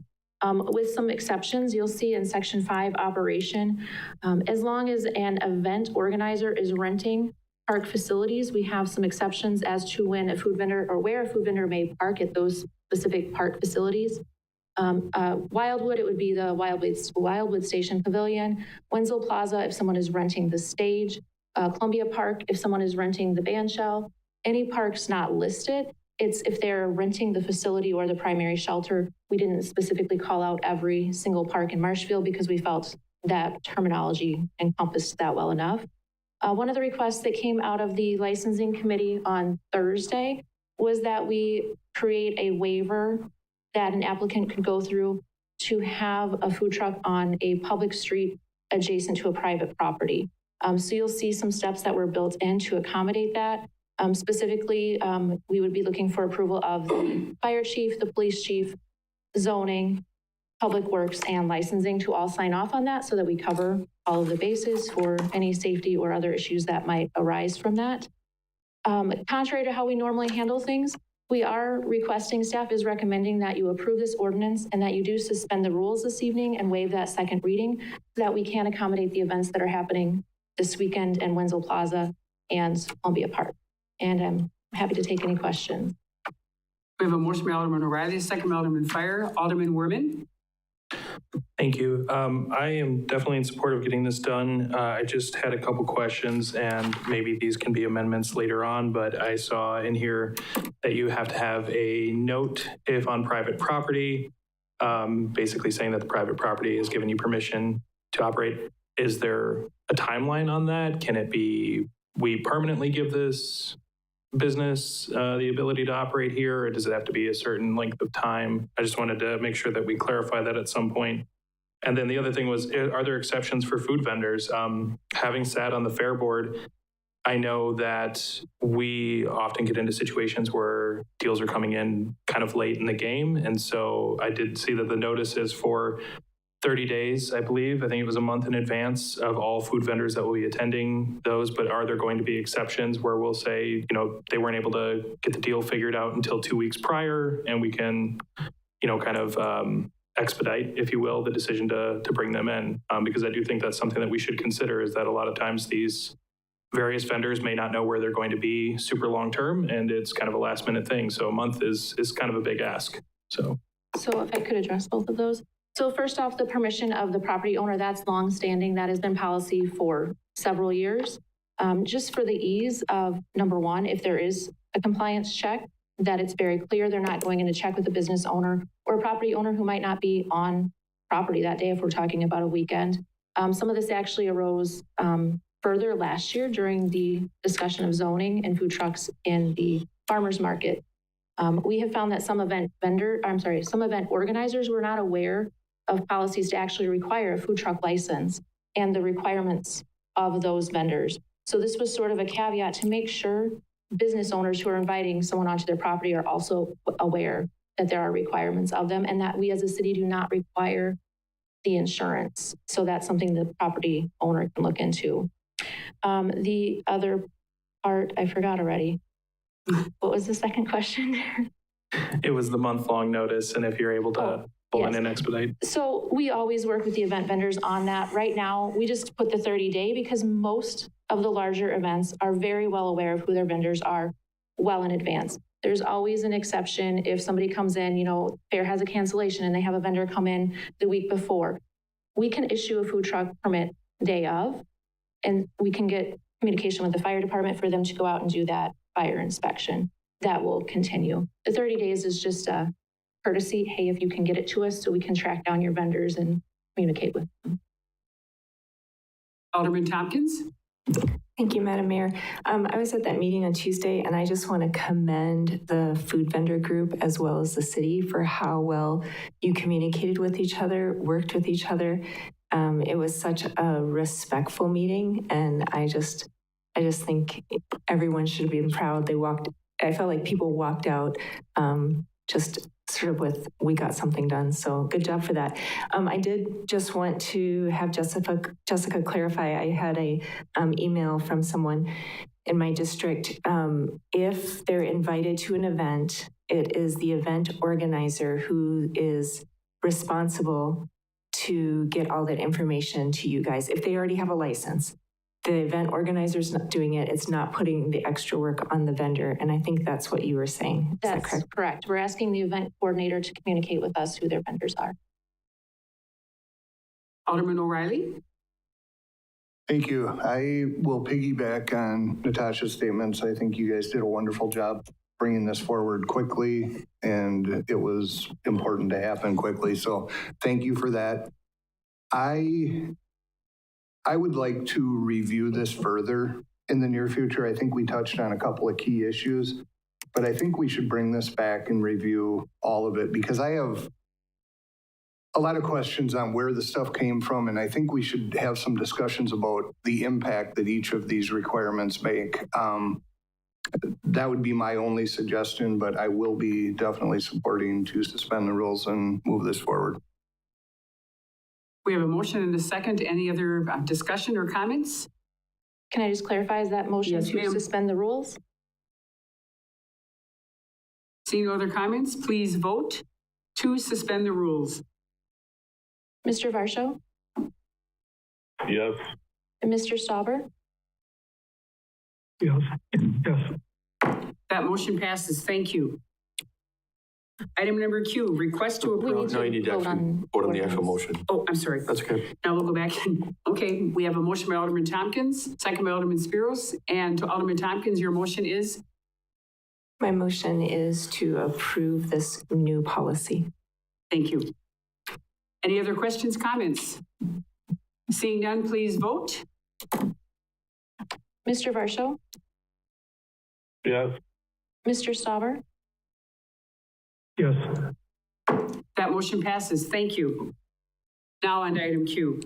Request to approve budget resolution number 10-2024, transferring $100,000 from the 205 Fund Economic Development for the Columbus Catholic Fieldhouse Project, presented by Steve Barg, City Administrator. Thank you, Mayor. For those on the council and those who may have seen me present before, I generally don't read from my memo, but it will look like I'm staying pretty close to what I wrote down on Friday and put in the packet, so I apologize for that. I just want to make sure that I include all the relevant points that I've touched on in my memo, so I'll try and be as succinct as I can. On June 18th, the Finance, Budget, and Personnel Committee discussed a recommendation from the Economic Development Board for a $100,000 contribution to the Columbus Catholic Schools Fieldhouse Project.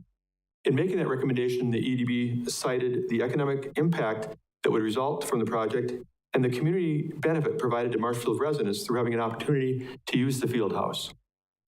Finance, Budget, and Personnel Committee members seemed willing to consider this request, but they did ask that it be brought to the full council as a separate item on the agenda, which you're having before you tonight. And they also directed me to look at City Policy 4.450, that is called Donations to Nonprofit, Non-Governmental Organizations. and cooperating government agencies to see the degree to which this particular project would fit the criteria of that policy. And I was asked to assess tonight whether that proposal does comply. Again, I'm not making the determination as to whether or not you should fund this, and I'm not making a recommendation. I'm just assessing, comparing the policy to what's being presented. So after doing that, here's my analysis. If you look at the policy, there are 5 categories. I'm going to walk through each one separately and slowly, talking about the degree to which it appears to fit with the policy. The first one is purpose and intent. In that part of the policy, it says the council may be asked to assist a community organization financially to provide a service that is beneficial to the community as a whole or in some fashion meets the defined community need. The project before you could potentially be deemed to meet that criteria by attracting more visitors to Marshfield for tournaments and those type of activities at the field house, and also by making the facility available for youth and adults for recreational purposes separate from Columbus Catholic activities themselves. Although when and how this will occur has still not really been fully defined. I think representatives from Columbus were here at the Finance, Budget, and Personnel Committee meeting and talked about an openness to make the facility available to others, but hours and how, again, that would look yet to be determined. As part of this policy, the organization is also supposed to submit a written request. That has not happened yet, but I indicated in my memo I was going to reach out to them. I have not yet. So that would be a follow-up to this for the purposes of making sure that we complete the process and close the loop. The next category is eligible organizations, and there are 4 criteria in this section. I believe that Columbus Catholic probably meets all 4 of these. The first is verification of being a 501c3 organization. They have provided that to me in written form. The next is that they've been in operation for more than 2 years. Obviously, Columbus Catholic Schools has been a part of our community well over 2 years. It says that you cannot be affiliated with a political party or a political action group. I do not have a statement from them to that effect. I'm sure I could get that, but there's no indication that they are in fact tied to a political action committee or a political group of any kind. And then they're not a startup organization. Again, clearly, Columbus Catholic is not a startup organization. Third category is proof of public need and necessity. And the first paragraph of that part of the policy says, the product or service should enhance public health, safety and welfare, or quality of life. I believe that a good case can be made for the fact that the proposed project would in fact improve the quality of life for Marshfield residents based upon the economic impact and the community access that I noted in the previous section. With respect to the reference to law enforcement impact, this is not a project that would be expected to have much involvement, I don't believe, with law enforcement or the judicial system, but I'm sure that they would cooperate with any agencies that they needed to when that was necessary. And again, as part of their submission, they should provide a statement to that effect, and I'm sure they would if I approached them, which I intended to do before this meeting, and I apologize to the representatives tonight. Category number 4 is process. Now, for those of you who were on the council back in 2018, you may remember this, but policy 4.450 was crafted and approved in December of 2018. It was in response to funding allocations that the city had been making year after year to nonprofit entities through the annual budget. You may recall the Civic Band, Up a Mansion, and all those. And so the policy itself was kind of geared toward dealing with requests for the city's budget on an annual type of basis, meaning that a request of this type, a one-time capital project, is maybe a little bit different than the norm that we were dealing with back then. So arguably, not all of this section would seem to apply to the request that Columbus Catholic Schools is making. There's indication in subsection B that there should be a business plan, a current financial statement or a pro forma cash flow analysis. Subsection E talks about a return on investment analysis. Again, I believe that in this kind of proposal that may be not necessary given the type of activity they're referring to, but certainly the council can ask for whatever they see fit. Although the council's assistance might be predicated on the economic impact, demonstrating a return on investment might be somewhat difficult in this case. Perhaps the key item to consider in the process section is whether or not this request is deemed to qualify under point 3. Again, there seems to be 2 types of requests contemplated by this policy. One is through the normal budget process where we get an application by August 1st. And between the late summer and the fall, we bring it into the normal process along with all the department requests and treat it as such and determine, in October and in November, are we going to fund it? Are we going to give the organization money for 2024? The other way is through the emergency grant process. And what an emergency grant is not very clearly defined. You could make the argument that it's something that really can't wait for some reason until the regular annual budget process comes around the bend. And I would suggest that if we're looking at funding this project under 4.450, it would probably have to be that type of thing based upon the fact the project is ready to move forward, and waiting into the fall to discuss this might hinder it in some way. So you need to determine whether or not you think the annual budget cycle criteria of this policy should apply. Also, I will suggest that the policy talks about whether there's any budget constraints for the city. And I'm not going to go into this deeply, but certainly the city has some financial issues that we've been dealing with. We talk about them at many meetings, and we're already getting ready for the 2025 budget, which has some challenges to it. So one can make a pretty clear argument that the city has financial issues to deal with and potential constraints. I do want to note that this money would not be coming from tax dollars. This would be coming from the 205 Economic Development Fund. That's a proposal that's intended to spur economic growth and development. And those monies come from the utilities dividend that we get from Marshfield Utilities. It did start out many years ago with a revolving loan fund and recycled monies. But in modern times, certainly the entire time I've been here, the funding source has been the utilities dividend that we get annually from Marshfield Utilities. While those are not tax dollars, using them for any purpose at all does represent an opportunity cost. Meaning if you use $100,000 or $50,000 or $20,000 for a project from that economic development fund, those are $100,000 or $50,000 or $20,000 not available for other projects. So yes, it's not tax dollars, but B, there would be dollars that could not be used for other projects. You need to look at it, I guess, through both lenses. The final category is eligible funding. The criteria within this section would seem to make this project very eligible because the funds would be for a new structure, and that's one of the eligible uses in that category. It appears to me all four, I think, of the subsections very clearly. Staff would have to follow up with Columbus Catholic. There are some insurance requirements to be protected, and I don't doubt that they would provide what we needed in that category. So there you are, kind of analysis of the ways that it does, and maybe doesn't always fit with the policy 4.450. And that's what I was charged with doing. However, I leave the discussion and the ultimate decision to the council. I will note this, there's two different avenues here. The one I mentioned was a budget resolution transferring money from the 205 Economic Development Fund, treating this as an emergency grant. If you take that fork in the road, it does require 7 affirmative votes because when we approve a budget, it's determined to be a significant event to alter that budget, and therefore it requires a supermajority.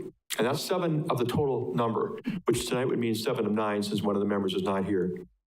If you fold it into the regular budget process into the later summer and the fall for possible funding, that type of thing requires a simple majority, could even be 5-5 with the mayor breaking the tie to approve the annual budget, which has actually happened a time or two.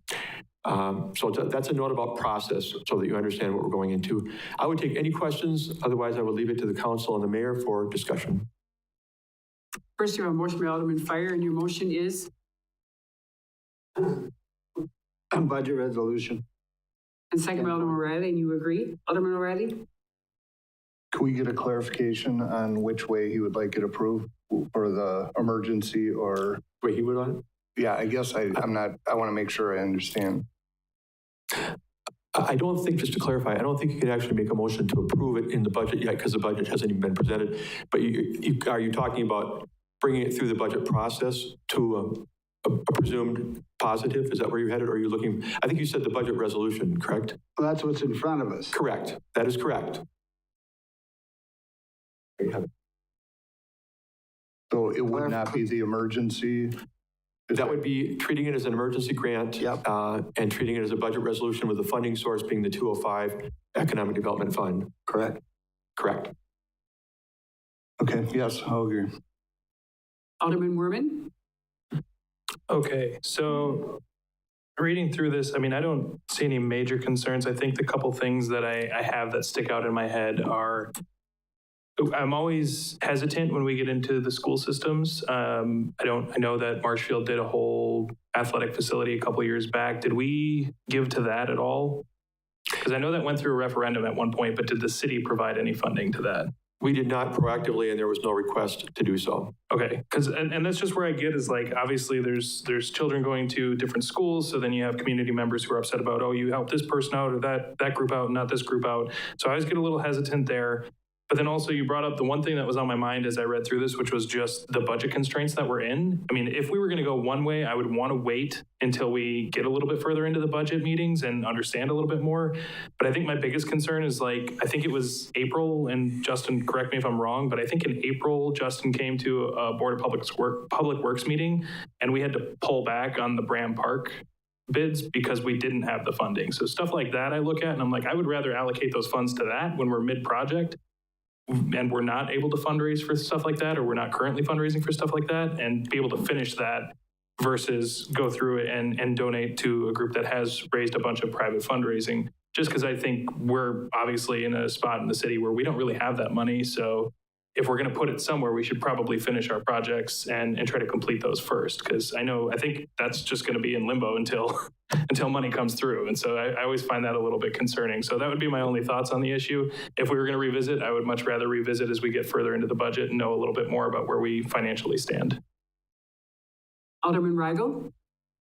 Thank you. As I've said before, so if you've been to the EDB meeting or the finance budget personnel, I'll probably be repeating myself. But to me, this is a step-by-step analysis that before we can even get to whether we should do this, we first need to figure out, have they complied with the policy? Which at this point, from what Mr. Barb was saying, it sounds like they haven't. We don't have anything in writing. They haven't followed through with the steps. So we need to have that first and foremost done. Secondly, once that's, and I don't think that's a big obstacle, but I think it's something that we do need to do. Once that's done, then the elephant in the room is this constitutional. And I'm still not satisfied with the fact that we're going to be okay. And we've encountered this back in '98 when they sued over the statue on the south side of town. It was a suit. We litigated for 2.5 years. And as Mr. Wolfram has said, this is one of those things that's not going to be summary judgment decided. It's not going to be decided on a summary judgment motion. So that means if we do get sued, we're in for the long haul. But we can't even get to that discussion until the policy's done. And then thirdly, if we do decide, hey, this is constitutional, we're A-okay, at that point, we can start discussing whether this is a good use of our funds or not. But I think we have to take it step by step. My understanding at this point is that ground has already been broken. So they're confident that this project is going to go through one way or the other. I don't think it's an emergency type situation where we need to come to a decision today to get it done. I think we need to say, okay, let's make sure all the I's are dotted, T's are crossed on the policy, then have the discussion about whether this is constitutional or not. And then after that, should we donate that money or not? Alderman O'Reilly. Thank you. So I have a question. So the approach that we're taking would take the 7 people to pass it, if I'm not mistaken? That's correct. Is there an opportunity to still amend that, to go the other route and buy us time to be able to get this through the process? Yeah, and I would turn to the city attorney in a minute. And I mean, if you voted tonight and it came 5-4, so it didn't meet the 7 required, I don't think there's anything that would preclude you from bringing it through the regular budget process later. I'm not aware of anything. No, I would agree with that. It's a failed motion if that's what happened. Okay. Then I will follow up with a couple other comments. I've sat through a couple of those meetings. Personally, I'm satisfied I heard a lot about you have to create a record, which everything I've seen creates that record, that it is the economic development portion of this. I also heard the part about not being able to use the religion aspect as a reason not to do it. And I would also be concerned that if that's what we're using for a reason, that also opens for litigation. So I don't know. I guess my opinion, I think that Visit Marshfield is presented well. I think I see enough reason for the economic development. So I will be supporting this. Alderman Tompkins. Thank you, Madam Mayor. I've received phone calls from people who support and don't support this project, which has caused me to dive into it. So Bear with me a little.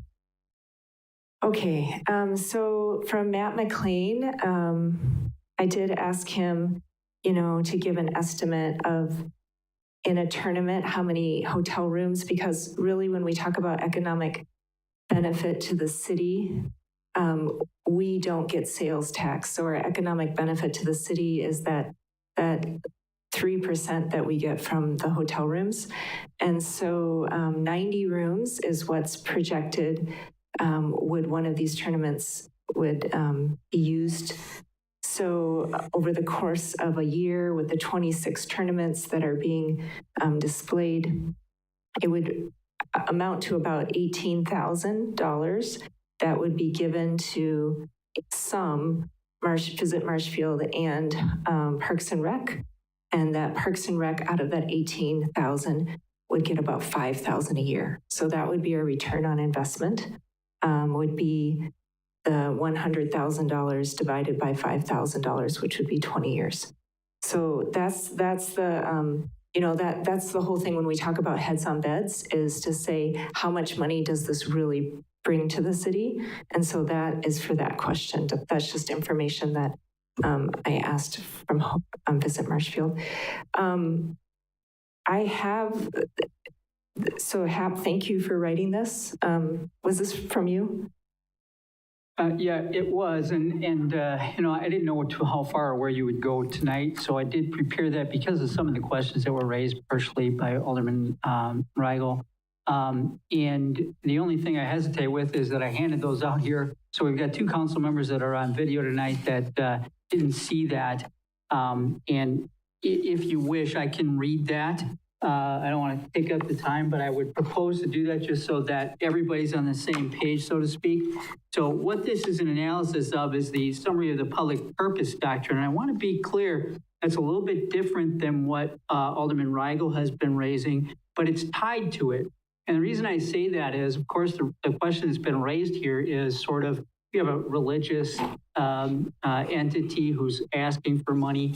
And the question is, well, does that create a constitutional problem? Before you even get there, any time that public money, that's what you folks are dealing with every day, every time you do something, this is money that was raised for a public purpose. And that means any time that you spend it, no matter what the circumstances is, whether the entity is religious or not religious, that money must be spent either at an exchange, like a contract where you're actually getting something in return for it, or in the alternative, for a public purpose. And that's what the public purpose doctrine is about. And I'll just read from that, hopefully briefly, but there are 3 pages here. City council may appropriate public funds for the purpose of donating money to various local nonprofit organizations only if the appropriations are consistent with the public purpose doctrine, which requires that a municipality's expenditure of public funds be for a public purpose. The appropriation must also pertain to a public purpose within the donating city. For an appropriation to be for a public purpose, the benefit to the public must be direct and not merely indirect or remote. However, the fact that the appropriation is made to a private agency does not render it unlawful. If an appropriation is designed in its principal parts to promote a public purpose so that its accomplishment is a reasonable probability, private benefits, which are necessary and reasonable to the main purpose, are permissible. The subject matter of the appropriation must be a public necessity, convenience, or welfare. Each case must be decided with reference to the object sought to be accomplished and to the degree and manner in which that object affects the public welfare.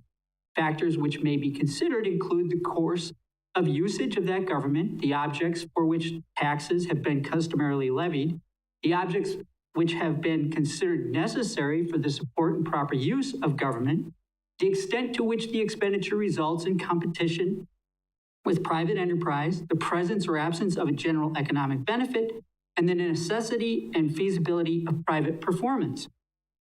The number of beneficiaries is also a relevant factor in determining whether an appropriation has a public purpose. However, the fact that an appropriation may benefit certain individuals or one particular class of people more immediately than other individuals or classes does not necessarily deprive the appropriation of its public purpose. It is up to the city council to determine, by applying the above described factors, whether a proposed donation to a particular local organization is for a public purpose. Generally speaking, the appropriation will be consistent with the public purpose doctrine if any public purpose can be conceived which might reasonably be deemed to justify the expenditure. To be lawful, the appropriation to donate public funds to a nonprofit organization must comply with the requirement that a tax must be spent at the level at which it is raised.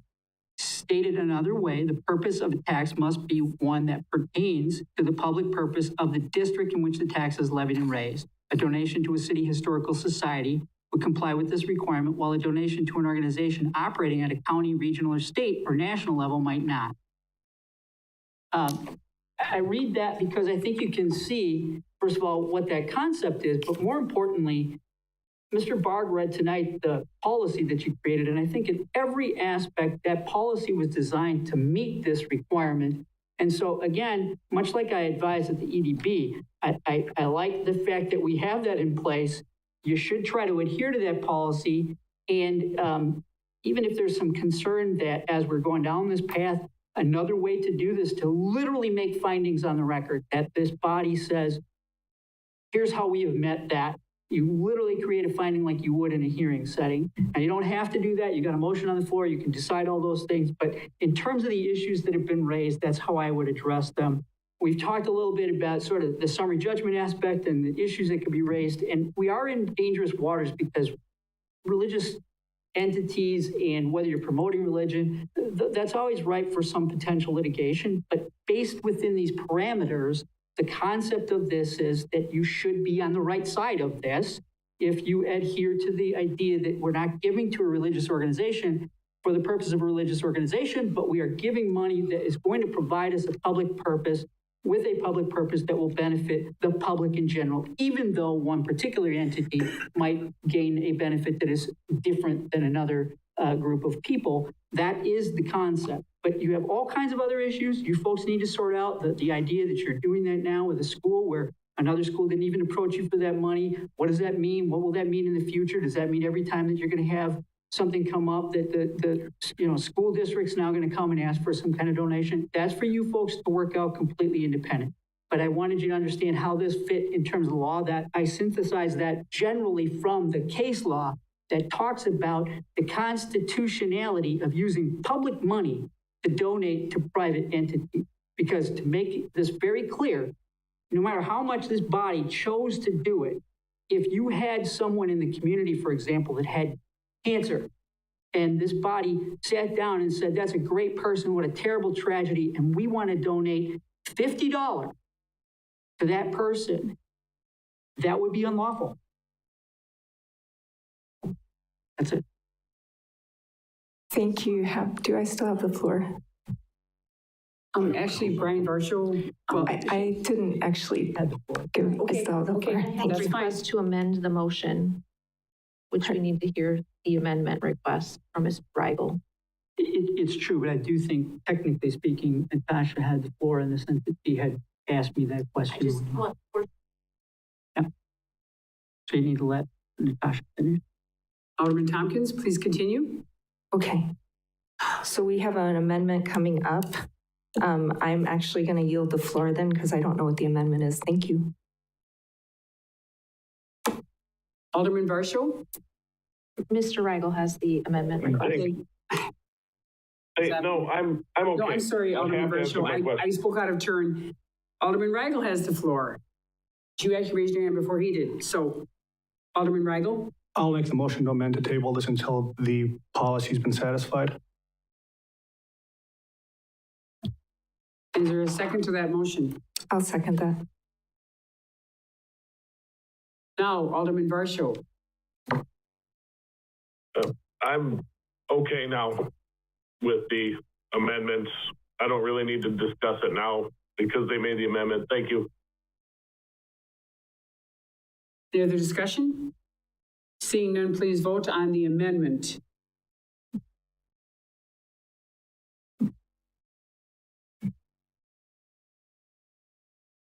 Mr. Varsho? Yes. Mr. Stauber? Yes. That motion passes. Now we go back to the original which This is is at the amended to discretion of the table. council. We do have a motion on the floor by Alderman Fire and second by Alderman O'Reilly. Wait, I'm so. To vote on this motion. Any other comments, questions? And if you do, please speak up. But they tabled it, so. Okay, so It's done. I'm doing one thing, I'm doing another. So I just want to make sure I'm doing everything in the right order. Because obviously the last one I did not do in the right order. So I'm just making sure everybody, and that's what I'm here for, right? Thank you. The motion to table passed, correct? Correct, that passed. I'm just trying to edit the old one so it goes away. If I can. Absolutely, Yeah, please yeah. So I will follow up with you on that written request and a couple of other things, and we'll have it before the body again in 2 weeks.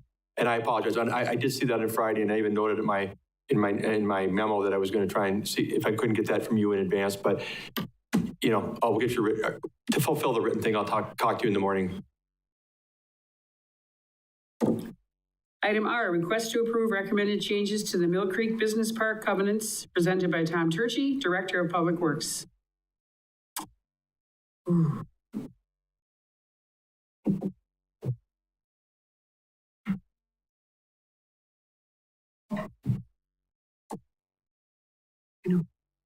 Right? Wrong. Like a fool, once again.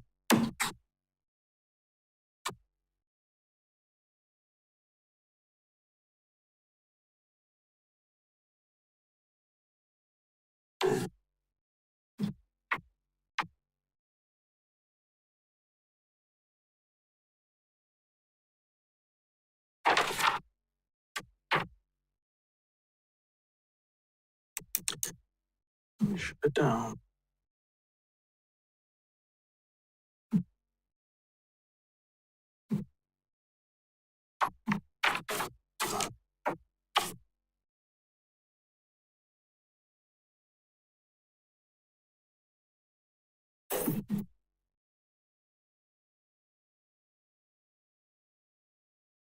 Is it actually sharing it on now?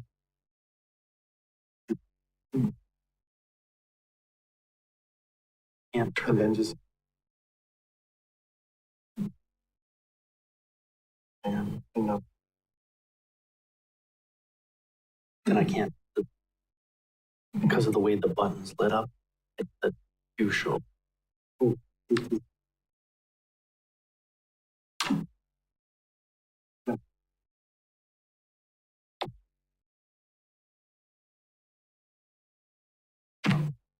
Let's see. There we go. Yeah. All right, this is the discussion over the Mill Creek covenants, and I'll kind of give you some history on this and go through it and what has been done to date. First one, this is the Mill Creek Business Park, which is the business park that was constructed back in 1999. The covenants were developed in 1999 to address desired uses, aesthetics, and wellhead protection concerns. State Highway 13 became Central Avenue in 2004. US Highway 10 was relocated to the south to Old Highway 10 and became Heritage Drive back in 2012. The Industrial Park Authority was dissolved in 2013. The city zoning code was updated in 2013. And the city sign code was updated in 2014. There was a cooperative boundary agreement with the town of Cameron, which expired in 2015, resulting in a large attachment of property in the town of Cameron to the city of Marshfield. The town did ask to later be removed from the covenants committee. And just recently, TID 5 has been paid off and was terminated here in 2014. Reasons for updating was the zoning code and districts, land uses, and landscaping requirements were no longer consistent. Sign code regulations were no longer consistent. Street names had changed. Industrial Park Authority no longer existed. Needed for clarification for the review process and responsibilities, and needed to update requirements for well recharge area. The timeline, the actual red line document for this has gone back to 2017. The proposed changes were revised and looked at again in 2023. The attorney reviewed and approved the process. Common Council authorized the approval to amend the covenants, and then we presented draft covenants to the Covenant Committee. We reviewed the covenants with business owners of the Mill Creek Business Park in early 2024, and we asked for signed consent forms and comments. Reviewed by the Covenants Committee on May 24th, 2024 of this year. So the proposed changes updated the legal description with correct street names, modified the committee membership, updated wellhead protection zone requirements, with the exception it requires Marshfield Utilities approval and restricts the use of PFAS and similar uses within the wellhead recharge zones. And it updates the zoning districts and uses to match the current zoning code. Some of the proposed changes was to discuss the tax exempt uses are only allowed with a developer's agreement. The original proposal required that payments equal the city's lost taxes, but the Covenant Committee recommended to allowing negotiations to be determined for the actual payment, and that would be actually negotiated with the Common Council at a closed session. Specific building standards, landscaping, outdoor storage, and parking exceptions by the Covenant Committee specifies that accessory structures, accessory uses, and fences are permitted. Signage is required to meet the sign code. Specific approving authority of future amendments and changes when the city no longer is the owner of the majority share of the land. And it added an appendix showing all the allowable uses within the covenants or the business park. Currently, there are 9 businesses in the Mill Creek Business Park, and our goal was to try to meet with all the businesses. Josh and I worked to try to make contact with all the businesses and have individual meetings with them. There's Hewitt Meats, Fastenal, Top Form, Prevention Genetics, Data Center, Rail, Dental Crafters, Alliance Collections, and the Athletic Community Center. We actually met with the following businesses: Hewitt Meats, Prevention Genetics, Data Center, Rail, Dental Crafters, and the Athletic Community Center. We received consent forms from the following businesses: Hewitt Meats, Rail, Dental Crafters, and the following businesses stated they had no objection to the proposed changes, but we did not receive signed consent forms, and those were Prevention Genetics and Alliance Collections. There were companies that were reached out to, but we were unable to set up any type of meetings prior to this meeting, and those were Top Form, the Data Center, and Fastenal. And the following businesses stated they didn't feel the protective covenants were even needed, and that was the Athletic/Community Center. So Mill Creek Business Park looked at the Covenants Committee reviewed this back on May 29th of 2024. We reviewed the changes of the EDB on June 6th of 2024. We reviewed the changes with the Plan Commission on June 18th of 2024. And then they're here for the Common Council to review and discuss and approve. So the next steps, we had the Mill Creek's Covenant Committee, the requested change to the tax exempt provision requiring financial payments substantially equal to the loss of tax revenue. But instead what we did was we allowed council to negotiate the terms of this payment or determine benefit as part of the development agreement. This provides some flexibility, and it allows the council to negotiate the terms rather than to set them in the covenants itself. This change is included in the current draft highlighted in yellow. Other minor changes were made to provide clarification on a few items, which are also highlighted in yellow. And no additional comments or suggestions have been received since the May 29th meeting from the Mill Creek Business Parks Covenants Committee. There was a final action taken by the Mill Creek Business Park Covenant Committee to move this forward to the Common Council for their consideration. At the Economic Development Board of June 6, 2024, the chairperson and another member requested to substantially reduce the covenants. No additional comments or suggestions have been received since that June 6 meeting. Plan Commission, June 18, 2024. We just received one comment from one of the members of the Plan Commission requesting that proposals should go through the Plan Commission first. So the final recommendation is to recommend approval of the Mill Creek's Business Park covenants as they're recommended from the Mill Creek Business Park Covenant Committee.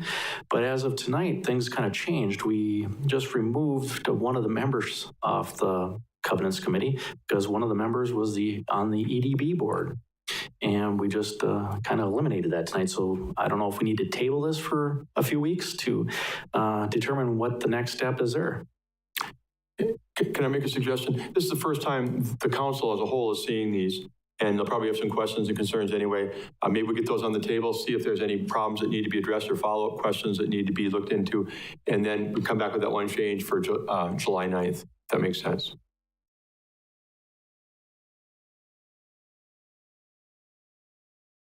Are there any questions? Alderman Tompkins? Thank you. So when we had looked at this before, I had brought up the point that it says the failure of the covenant committee to act within 30 days means that the request is approved. I just thought maybe that was going to put us in a bind if potentially it was Christmas or something like that, and the covenant committee didn't meet within 30 days, and then automatically these covenants say it's approved. So I was wondering if that should maybe not be in there, just eliminate it. Well, actually, even in the last several times that we've had to do this, the Covenants Committee comes together when there's an actual request. So basically, upon that request made to myself or Steve Barg, that we immediately start putting together a meeting of some sort. And we have not had a problem getting the group together within 30 days. Okay, great. Can you just refresh our memory? What is the Covenant Committee? Like, who is on it? What? Okay, we have the mayor, a city council member, the director of public works, a member of the EDB, and the executive director of the Chamber of Commerce and Industry. So the EDB member, who was that? John Krapillian was our member with this last 2 times that we had meetings. He's a plan commission member. Oh, I'm sorry. Yes. Okay. Yeah. I'm trying to look back. I'm drawing a blank myself. That's okay. Good, it's not only me. Great. Josh, maybe. I can't remember. Yeah, there is, I mean, because there is no, the changes were to add the EDB to this makeup. So right now, thank you. there's no EDB member. So they are not presently on the committee. Correct. Okay. Thank you. And then who is the council person? Ms. Spiros is our council person for this year. Okay, thank you. I just was like a committee that sort of was hidden away. I mean, we knew about it, but it was, yeah. Okay, I have some questions about when it looks like a lot of these things, you sort of cleaned it up by saying, just do things according to the code. So I saw that a lot with like the landscaping. There was a lot of like how they needed to have a park-like structure, and basically you said just do it according to the code for light industrial use. My question is, will that change how it looks? Because we have businesses who did do it to the original, quite stringent landscaping. Does this new code, how does that look when you do it to a light industrial code? Boy, that's a good question because I was never involved with the previous, up until the last year of the covenants. The reason that we made the change was the landscape provisions in the zoning code were substantially enhanced. And so we haven't compared the exact process, how much landscaping there would be under the old code versus how much there are under the new code. But the new code has a point system, and so there's a substantial amount of landscaping that's required under the new zoning code since 2013. Before, there really wasn't much for landscaping requirements under the zoning. That's why there were a lot of landscaping requirements spelled out in the covenants. The covenants were harder to follow, and so we just thought it was a lot more simplified to match the zoning code requirements. But there's still a lot of requirements for landscaping in the zoning code, both under LI and under the community mixed use districts. Okay, that totally makes sense. So as our consultant, would you say that you're confident that landscaping that follows code is going to look nice? Yeah, there's still quite a bit of landscaping, and there's still opportunities for exceptions to that, just like there is in the zoning code. But yes, overall, when you have the point system along the streets, along the parking area, and along a buffer yard, there's going to be substantial landscaping. Okay, On page 8, which was 132 in our packet, it went down from 1 acre to half an acre. Is there a reason that we did that? Yeah, it was just to more align with the actual minimum lot size for the CMU and the LI district. So that's all it was. So you could carve it up into smaller lot sizes if needed. And would that bother businesses that are out there if they suddenly have little businesses taking half an acre? I don't know if it would bother them. I can't speak for them, but I think in general, I mean, it's still ultimately the sale of the land is up to the council, so they can still look at it case by case. It just gives more flexibility for maybe some of those more awkward parcels. For example, there's a parcel south of Hewitt Meats that's kind of long and narrow, so there could be some opportunity to make that into smaller parcels if needed. Okay, perfect, thank you. We're adding recreational use to this covenant. I'm just wondering if there has been any change in the requirements for parking needs, because recreational use potentially has much more need for parking. Well, I'll start and Josh can add if there's any other concerns. But it basically starts following zoning code, and then the parking requirements would be then follow what is required through zoning code. One of the things is that with the covenants would not allow on-street parking on a regular basis. If there's an event, maybe once or twice a year or something like that, I think some exceptions could be granted. But at this point, the overall plan was not to allow a lot of on-street parking. Okay, good. And then lastly, I heard you say that the change for non-taxable entities, the nonprofits, that we originally, when we read this, it said that they would give us a pilot, and you have said, well, it's for flexibility. They could provide payments or other benefits. What does the other benefits mean? That would have to be something that you as a council determine is a benefit to say, no, we don't need a payment because it provides a different benefit to the community. So basically through the developers agreement that you negotiate with the recreational facility or the tax exempt facility, that would be ultimately your determination as a council. Okay, this is a statement. I would much prefer to have the pilot in there instead of that. I think that just adds layers of what we are seeing tonight, I would rather it be that if someone wants to come in and use that land and they are a non-for-profit, that they do a pilot and it would be clean and it would be easy and we don't have to get into all kinds of discussions of whether their benefit is really a benefit and all of that. For this part, I think it would just be easier. So that's just my opinion. Thank you. Yes, Hap. Just to kind of clarify that, you just spent quite a bit of time tonight talking about money donation to an organization because of benefits that you might receive. And I'm not advocating for this one way or the other in terms of what you should do, but part of the idea behind this, and again, Josh kind of brought this forward, but the idea is to give you the flexibility. You don't have to accept that, but if you do pigeonhole yourself into saying, I want a pilot, that means that you put whatever's going in there and into a position where you are limiting what you could use for a consideration for an offset for the fact that somebody's coming in and it's a nonprofit. So no matter what they're doing, you kind of are, you looked at that in the last 2 years where organizations were coming in, you considered it, you had this policy in place. Tonight, you were looking at a situation where there are obvious not direct payment benefits that something might be there, but it would still give, and again, we talked about it, a potential public purpose in doing this. So that's the only caution. And if you say, oh, I'd rather not get into that so we know exactly what we're looking at, you are limiting what you could do in a certain set of circumstances. And at the end of the day, no matter what happens, this has to come back to the council for you to decide whether to do this.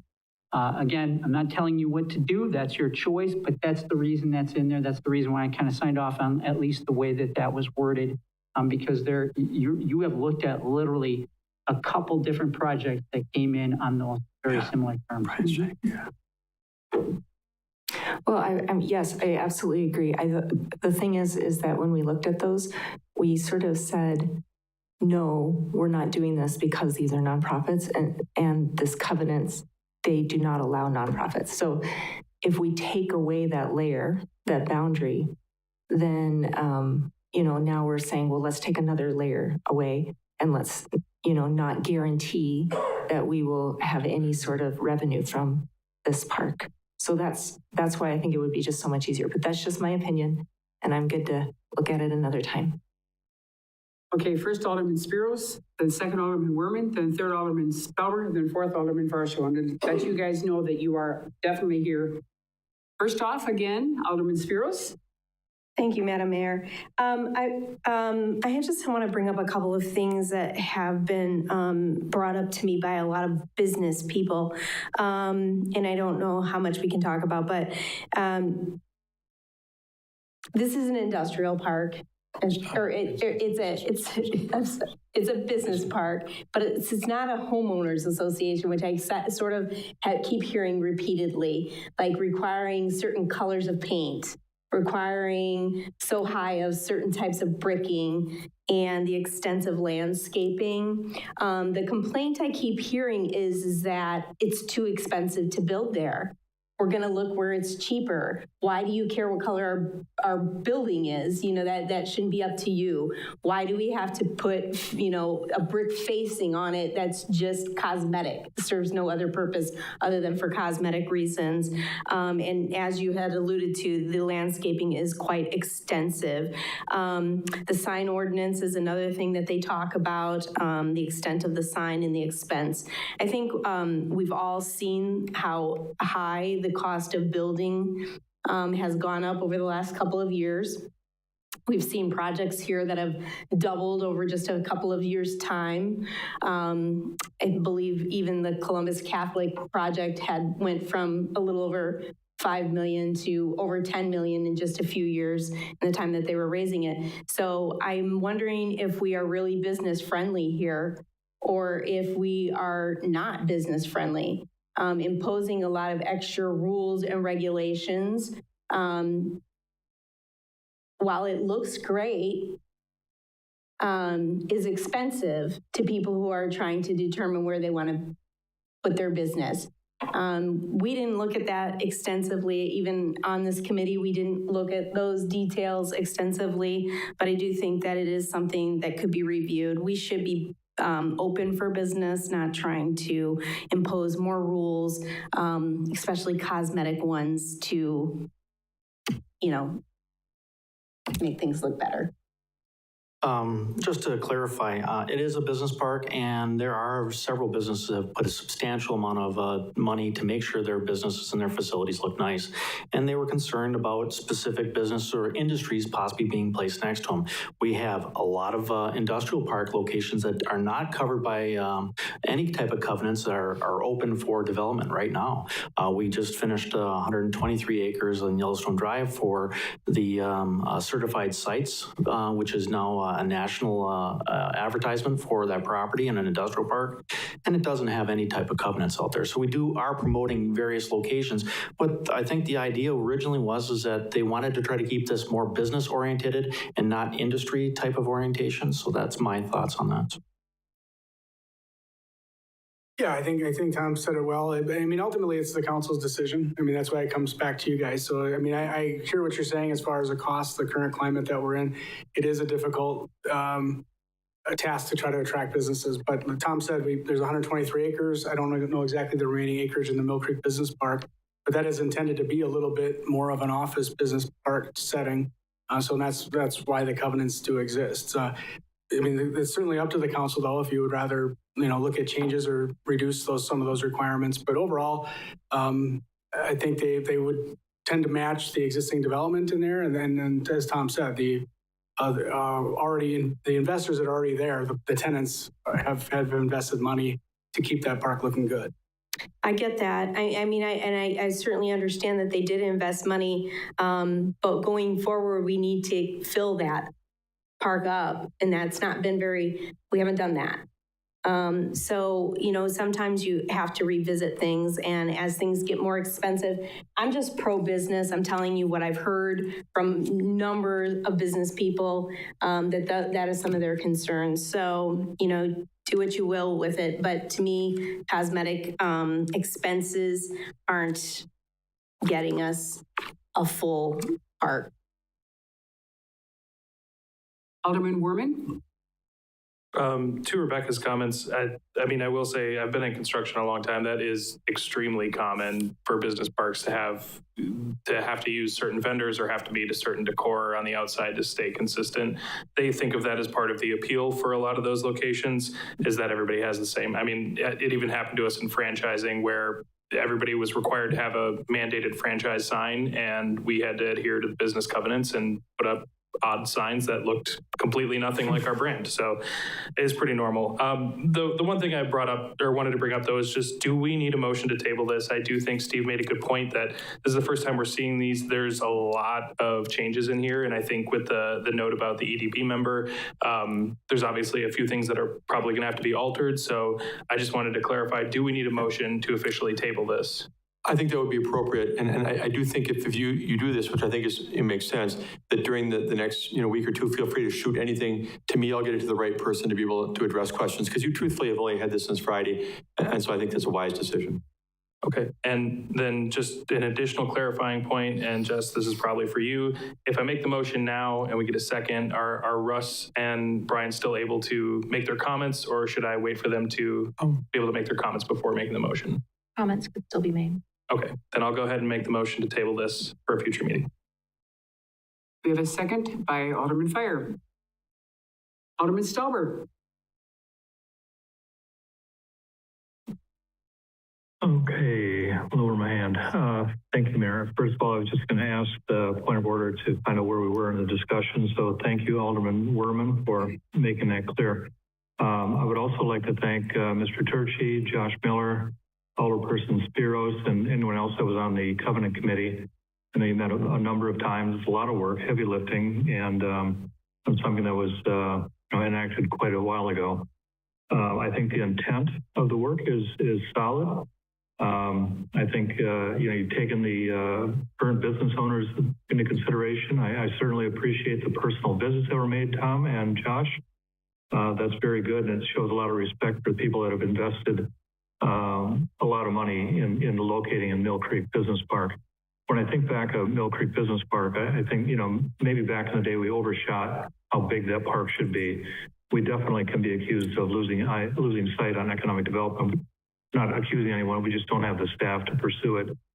And I also agree with Alderman Spiros. We should be business friendly. And my personal thought would be, let's pursue the sister company of Prevention Genetics, who is located in Madison. I think it's called Coligard, and bring them up to Marshfield. I think it'd be a nice location, get them out of the rat race of Madison and welcome them to Marshfield, Wisconsin. To Alderperson Tompkins' comments, I kind of follow suit with that, and specifically, I would rather not have rules in place that leave a lot of subjectivity for future councils. Membership of the council is going to change, and if we say, well, it's up to the council, the future council may not know what to do.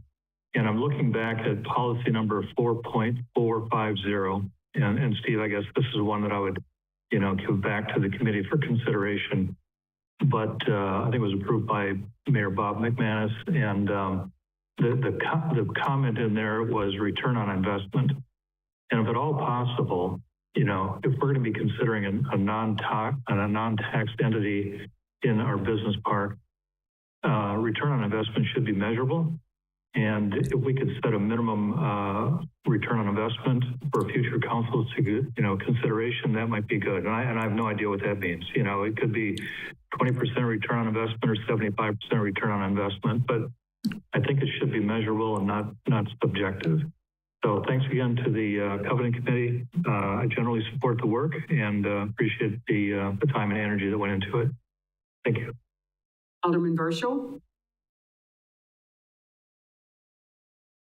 I was just going to make the motion to table it, so I'm ready. Thank you.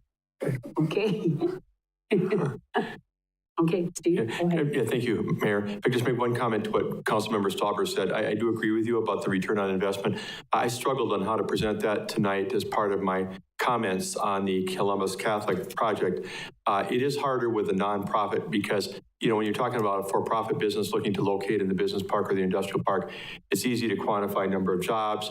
pay for those jobs, tax base generated. And it's a little fuzzier with what you get on a return on investment by allowing or supporting a nonprofit to locate somewhere. But I do think it's still a good point. We try and come up with some way to quantify to the best of our ability what that means to get a return. Because if you're investing money or you're investing property for someone to be able to do something, you do want to see some benefit.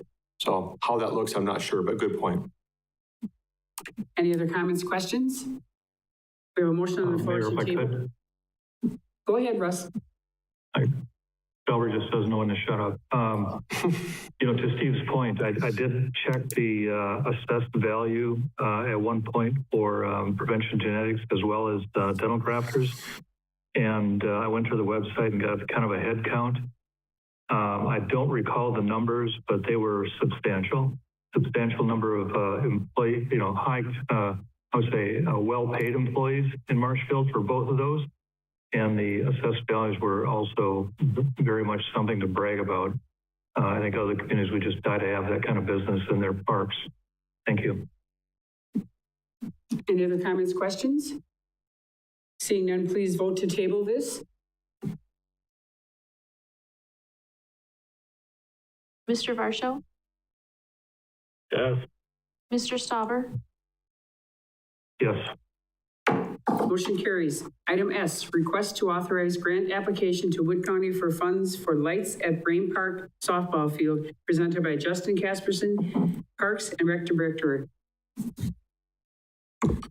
Good evening. I'm going to pass this out. Mary Jo asked me to pass this as related to the Columbus project, so she wanted all of you to have this. But thank you. I'm before you tonight to ask for permission to apply for a grant with the Wood County Seed Committee. I think you guys are familiar with the Wood County Seed Committee and the grant opportunities they give us. Part of their grant application process is they're going to require a 1-to-1 match. So if you get a $10,000 grant, you have to match that with $10,000 of your own money. Right now, I'm not aware of anyone else in the city itself applying for grants, so I think ours is the only grant application. So I'm proposing that we apply for a $100,000 grant to go towards the softball field at Brain Park.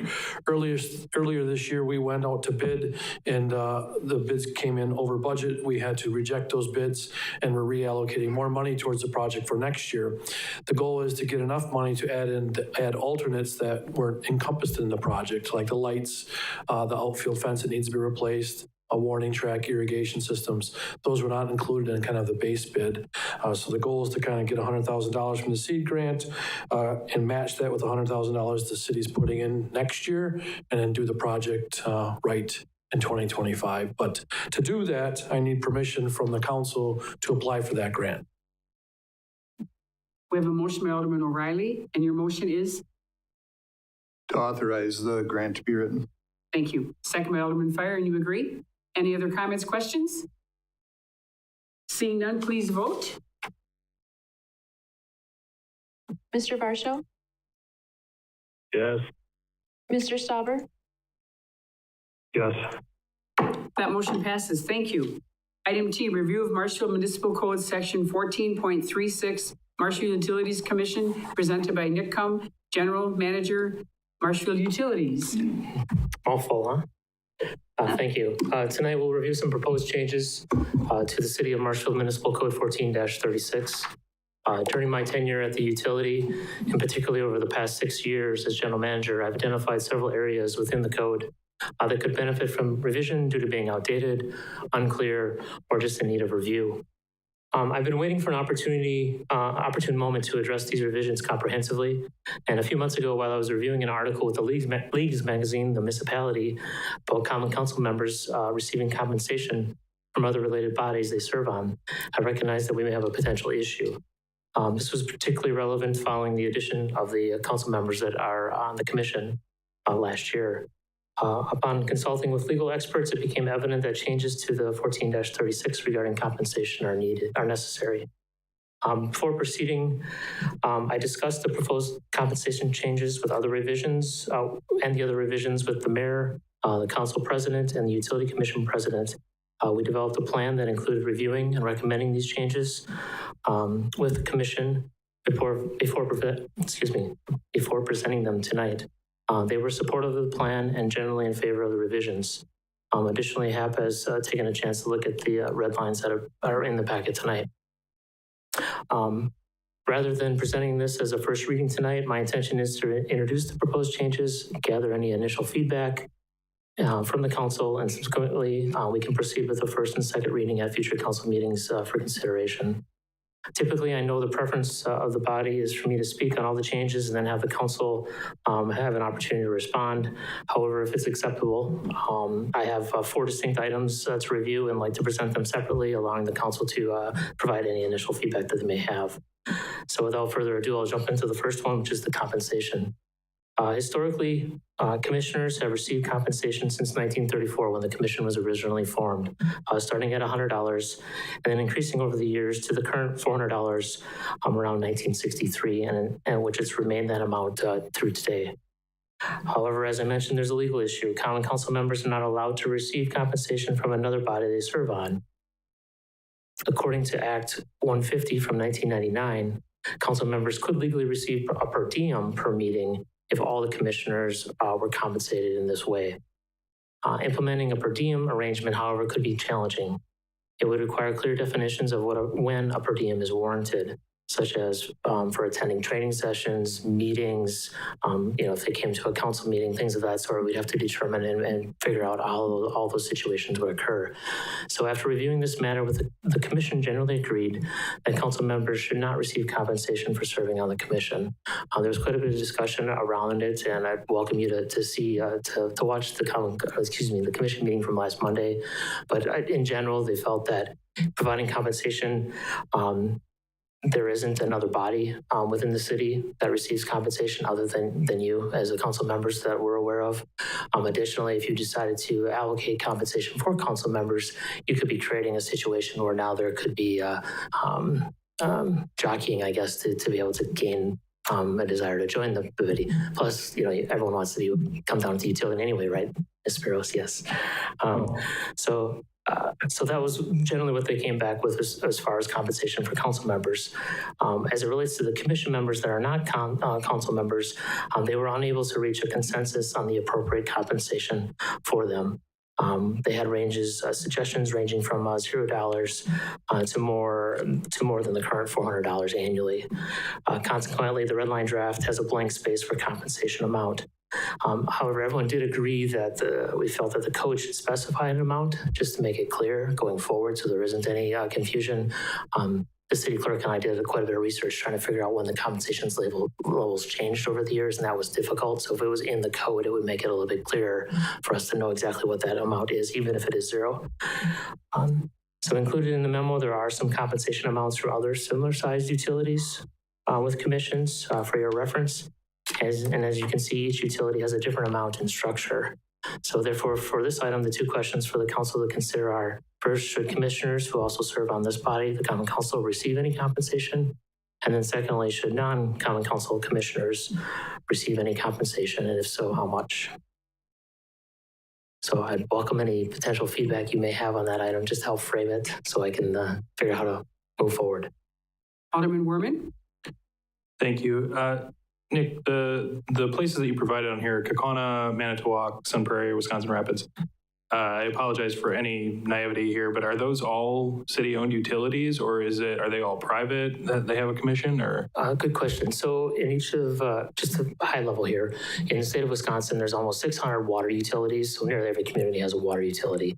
As far as municipal, public utility, electric utility, there's 81 of us, which Manitowoc, Wisconsin Rapids, Kaukauna, and whatever the last one is. Sun Prairie, excuse me, are the we're considered part of the big 5, if you will, in the state, based on number of employees, number of meters, our sales, and so on. So that's why I picked those to give you some representation. Also, they all have commissions, and generally, all of them but Rapids has a 7-member commission similar to yours, except for in their case, the mayor actually serves as 1 council member and the mayor. However, keep in mind their structure is a strong mayor versus our current structure with a city administrator. Wisconsin Rapids has a 5-member body at this point, and I believe 1 of the 5 is a council member. Okay. And I was just curious because I did not know that this was common practice. I was actually kind of surprised to see that there was any kind of reward. I just thought that would potentially bring like possible conflicts of interest because obviously you want to probably stay on that commission. So you may vote in favor of whatever that commission wants. So I just wanted to bring that up. So I just was not aware. Thank you. Are there questions for Nick on that? Seeing none? No other feedback. All right. Should make the first reading go well. Next is reports. So Section 3 and Section 7 of the Municipal Code reference reports, but these reports have not been clearly defined. Additionally, I believe all other boards, commissions, and committees of the city generally only provide meeting minutes.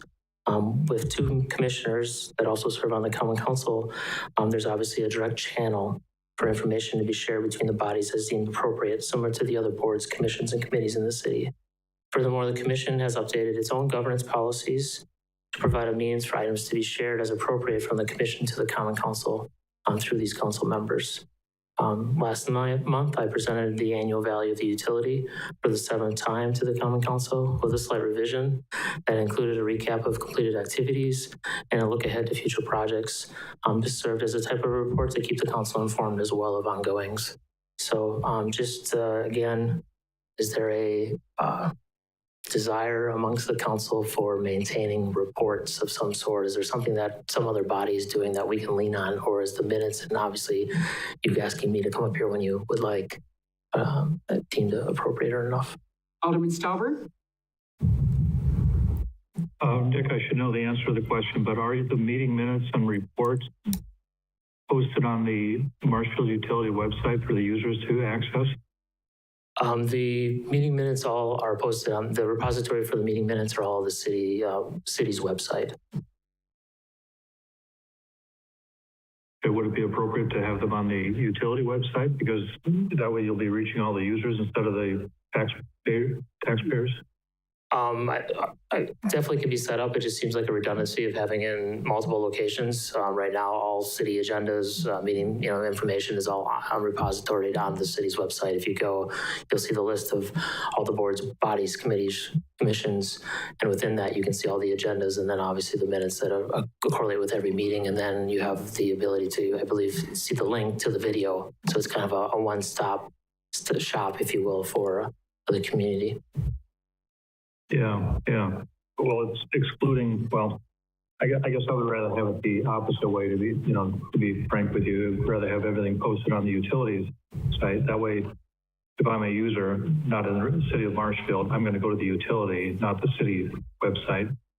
And, we can provide a hyperlink then to the city of Marshfield website if that's possible and appropriate. But I think full disclosure to all the utility users would be my preference, and including reports, meeting minutes, that kind of thing, videos. Done. Alderman Werman? I was just going to say that actually for Russ's comment, if there was a need to have that, I would just have a link so that you don't have multiple sources of truth. It'll take you right out to the city website. Otherwise, I see no reason why this would be an issue. I mean, every other commission board, et cetera, just provides the minutes and then comes here as normal. So I think that's perfectly fine. Alderman Tompkins? Thank you. You would still come and do the value of the utility presentation? Okay, thanks. Any other questions, comments? All right, moving on to number 3, expenditure approval. So Section 5, powers, defines a purchase level that requires council approval. This figure has not kept pace with the rising project costs. Obviously, we've seen that tonight in quite a few different items that were presented to you. And the language does not clearly define the types of items that need council approval. The amount proposed in the red line was based on a review of the other similar sized utilities. Any change to this language would not affect the need to, again, obtain local permits or the requirements for council approval when borrowing funds to support a project. Increasing the figure would help expedite the release of contractors and supplies to support projects. The ability for suppliers to hold prices has become more of an issue over time, requiring exponential or quick approval to avoid price increases during the approval process, or a risk that some suppliers will drop out or not provide pricing at all. During my 22 years with the utility, I can only remember 2 contentious utility projects. Obviously, the generator project from a number of years ago and the building project more recently, both of which greatly exceeded the $5 million level that's proposed. Annually, the utilities projects typically involve updating our infrastructure to improve reliability, resiliency, and service to our customers, which are benefits I'm sure we all support. So looking for any feedback on an appropriate level. Alderman Werman. Yeah, that was going to be part of my comment. And so thank you, because you did kind of allude to the fact that you looked at other municipalities and kind of what that number was to fit that in. I think going forward, because of such a large difference, from 25,000 to 5 million, I would want to know if you could provide a couple of example projects that maybe we could get a summary of what the project was, so we have an understanding of, this is a $5 million project, this is a $1 million project, this is a $25,000 project, so we know what kind of projects are we going to be looking at with the rising costs that maybe wouldn't need council approval if they were 5 million and under, because it is a very large gap. I definitely understand that costs have gone up, but I would want to make sure we understand essentially what we would be granting permission to at that point. Yeah, I mean, a couple examples, water tower painting right now. The Hume Reservoir, which is the water reservoir on Hume, cost us about $900,000. The PFAS facility in the south side was about $1.4 million. Our general budget is $2 million for electric and about $1.3 million for water. So projects all fit within that. Generally, road projects that we're replacing water main or we're replacing lead services are only a couple $100,000 or less. Our electric projects generally our rebuild projects are in a few $100,000 or less. The largest one that I can remember is when Highway 10 was built and we had a considerable amount of relocation. That one eclipsed the $1 million mark. Upgrades at our power plant relating to control systems, VFDs, things like that, running that 6-figure $100,000 to $200,000 range generally. A more substantial controls upgrade would be probably $600,000 to $700,000. Eclipsing the $5 million, you're back at the building project, the generator plant. Water tower is a few $1 million. A substation upgrade is a few $1 million. A brand new substation, you're probably eclipsing the $5 million. So it kind of gives you a sense of, I guess, some of them, some projects or most of our projects.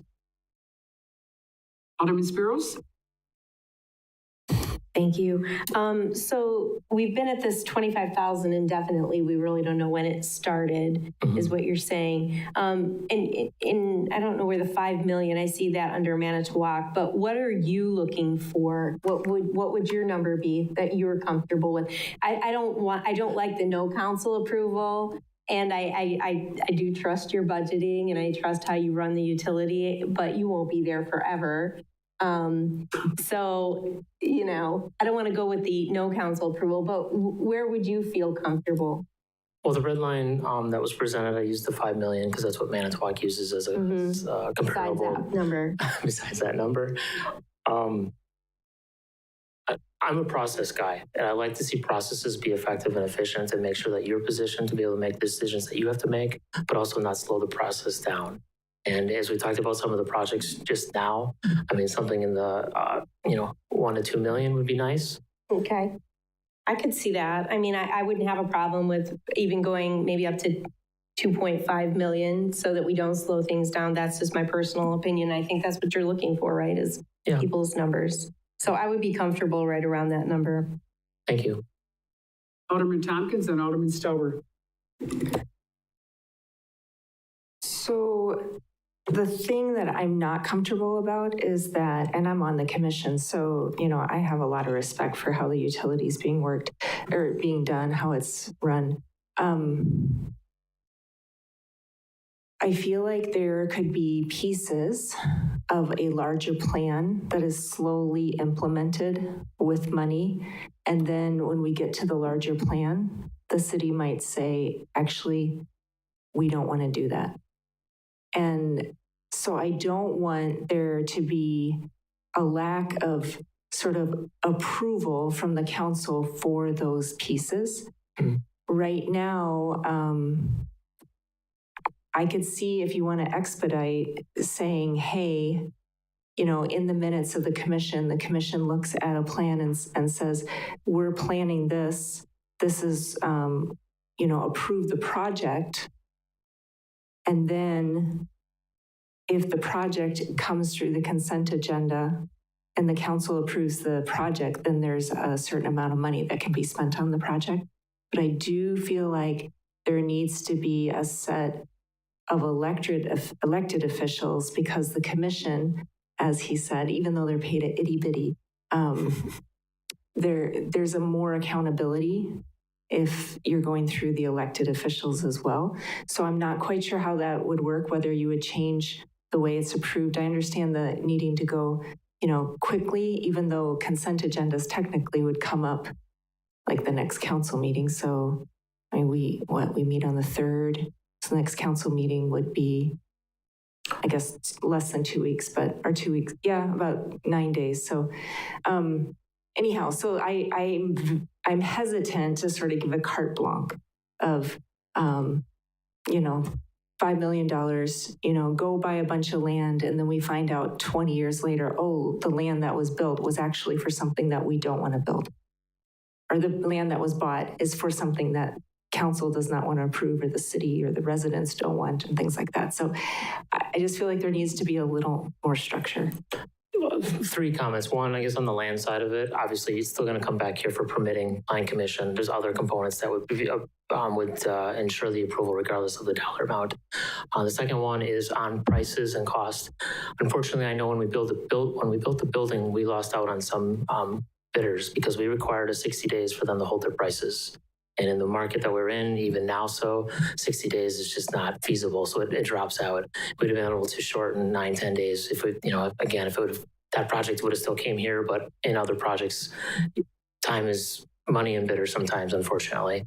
And then the third thing is, and it kind of goes back to the Manitowoc, I didn't provide all the language of theirs, but I do think they have a stepped up approach. So it's $2.5 million for any single contract, but $5 million for an overall project. So maybe we can look at the language and maybe make an adjustment so that covers your concern as far as it's not, you know, we don't break it in one big project into 10 pieces to help, you know, skirt the rules, if you will. So, point well taken. Alderman Stauber. Thank you, Mayor. I agree with Mr. Werman that, you know, going from 5 to or 25,000 to 5 million is not incremental change that we normally see in government. That's a big jump. Alderman Spiro's good point as well. Nick, you will be around forever, so don't think about leaving. The one thought that is bubbling around in my head, and I didn't really have a number in mind, like Alderman Spiro's at 2.5 million. But I was wondering, since we have 2 representatives from the council serving on the utility commission, could we give them our delegation of authority in the event that it's a time-sensitive decision? And Nick, you do a fantastic job of planning. You seldom get caught behind the 8 ball.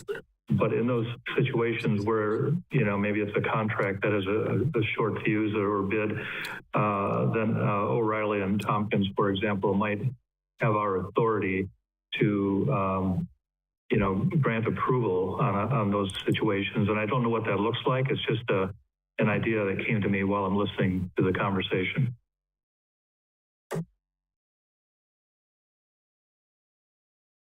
Yes, Alderman Marshall.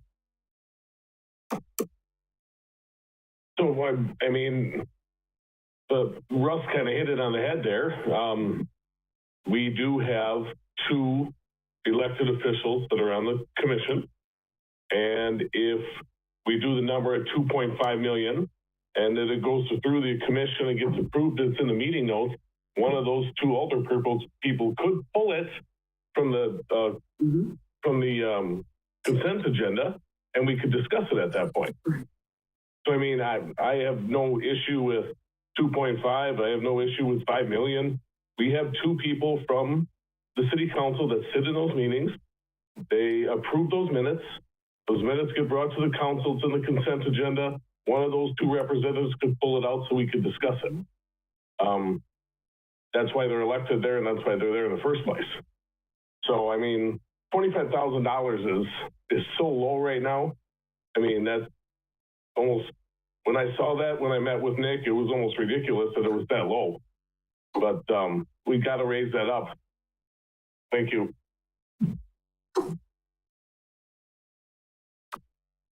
Any other questions, One more. comments? One more, right? Yep, last one. And the last one's an easy one. It's more of a staff level type item. So finally, the last item is a staff level concern regarding the process associated with our department expenditures in section 6. The language in the municipal code adheres right to the state statutes. And we're collaborating with city staff to find ways to improve efficiency and just modernize the check payment process. The challenge obviously is we issue checks almost on a weekly basis. We have to come up and find Jennifer and Jessica to get their approvals and signatures, and maybe we can figure out a way to digitize that in some capacity, still providing the oversight and the information, but just making it a little bit more seamless and not burning the gas, if you will, to drive back and forth and time. So that's the last one I have. Thank you guys for entertaining me and taking. Alderman Tompkins? Jennifer, do you have any comments about that process?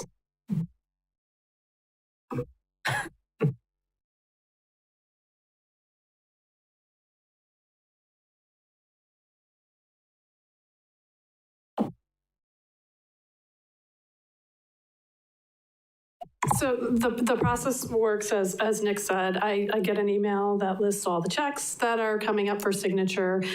We have to coordinate on who will be there to approve and sign those checks. I understand where the inefficiency can happen.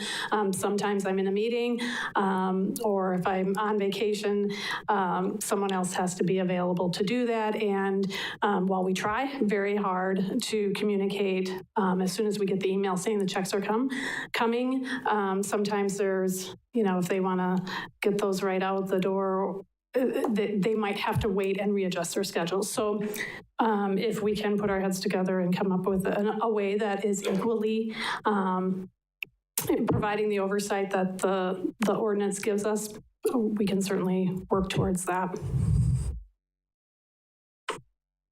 Thank you, Nick, for the presentation. Any other questions, comments? Steve? Yeah, just to know, I think, again, the end product of what you're looking for is good feedback tonight, and then you're going to come back to us with an ordinance amendment for our consideration. That's the intent of what you're doing?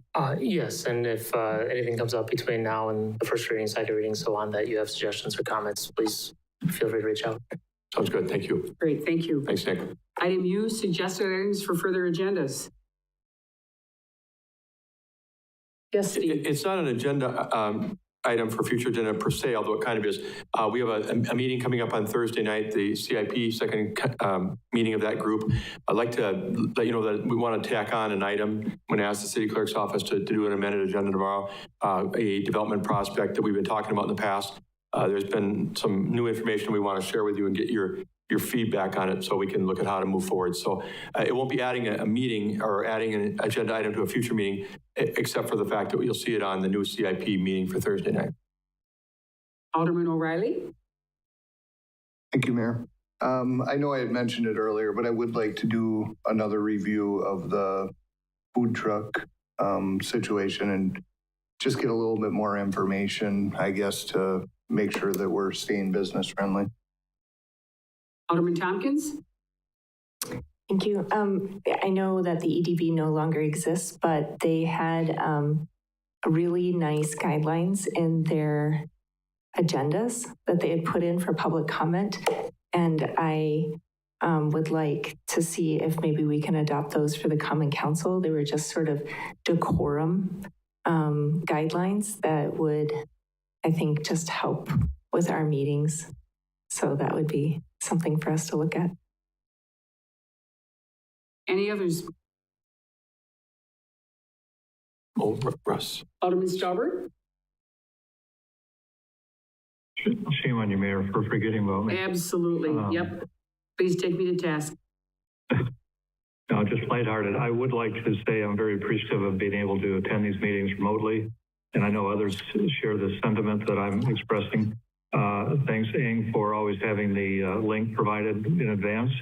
One suggestion, I don't know if this is even possible, but our attending remotely is the exception to the norm, but it would be nice if if we could better connect with whoever's speaking. Right now, we don't have a visual on some. We just have, you know, two pictures of half of the council and 1.5 on the other picture, and maybe within our, maybe technology would afford that I could, in other words, see the mayor when the mayor is speaking, or see Steve when he's speaking.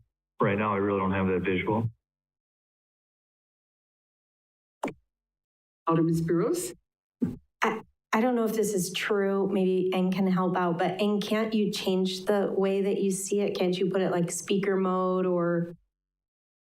I feel like I've changed, you know. Yeah, so the challenge is we used to have 14 laptops in this room here, one for each council members and then the other members that are attending. So the only problem with that is then we get the Brady Bunch look on the Zoom, if you remember. So you got a lot of heads showing up, and that was a complaint. So we went into this consolidated, you know, view of left side and the right side of the council, plus the podium and so on. So it's we'll do more thinking. I understand where you're coming from. It's just that you do one way or the other, or we can add another camera so that it's 3 sections instead of 2 or something like that. But yeah, so. Yeah. Okay, thank you. I'm just very appreciative and wanted to let you know. Thank you. Anything else? Item V, adjourn to closed session under Wisconsin Statute Chapter 19.851E, deliberating or negotiating the purchasing of public properties, investing of public funds, or conducting other specified public business whenever competitive or bargaining reasons require a closed session. Marshfield Utilities Wholesale Power Contract. We have a motion by Alderman Weigel, second by Alderman Giles to go into closed session. Please vote to go into closed session. Mr. Varsho? Yes. Mr. Sauber? Yes. We are in closed session. We will take a 10-minute break. Thank you.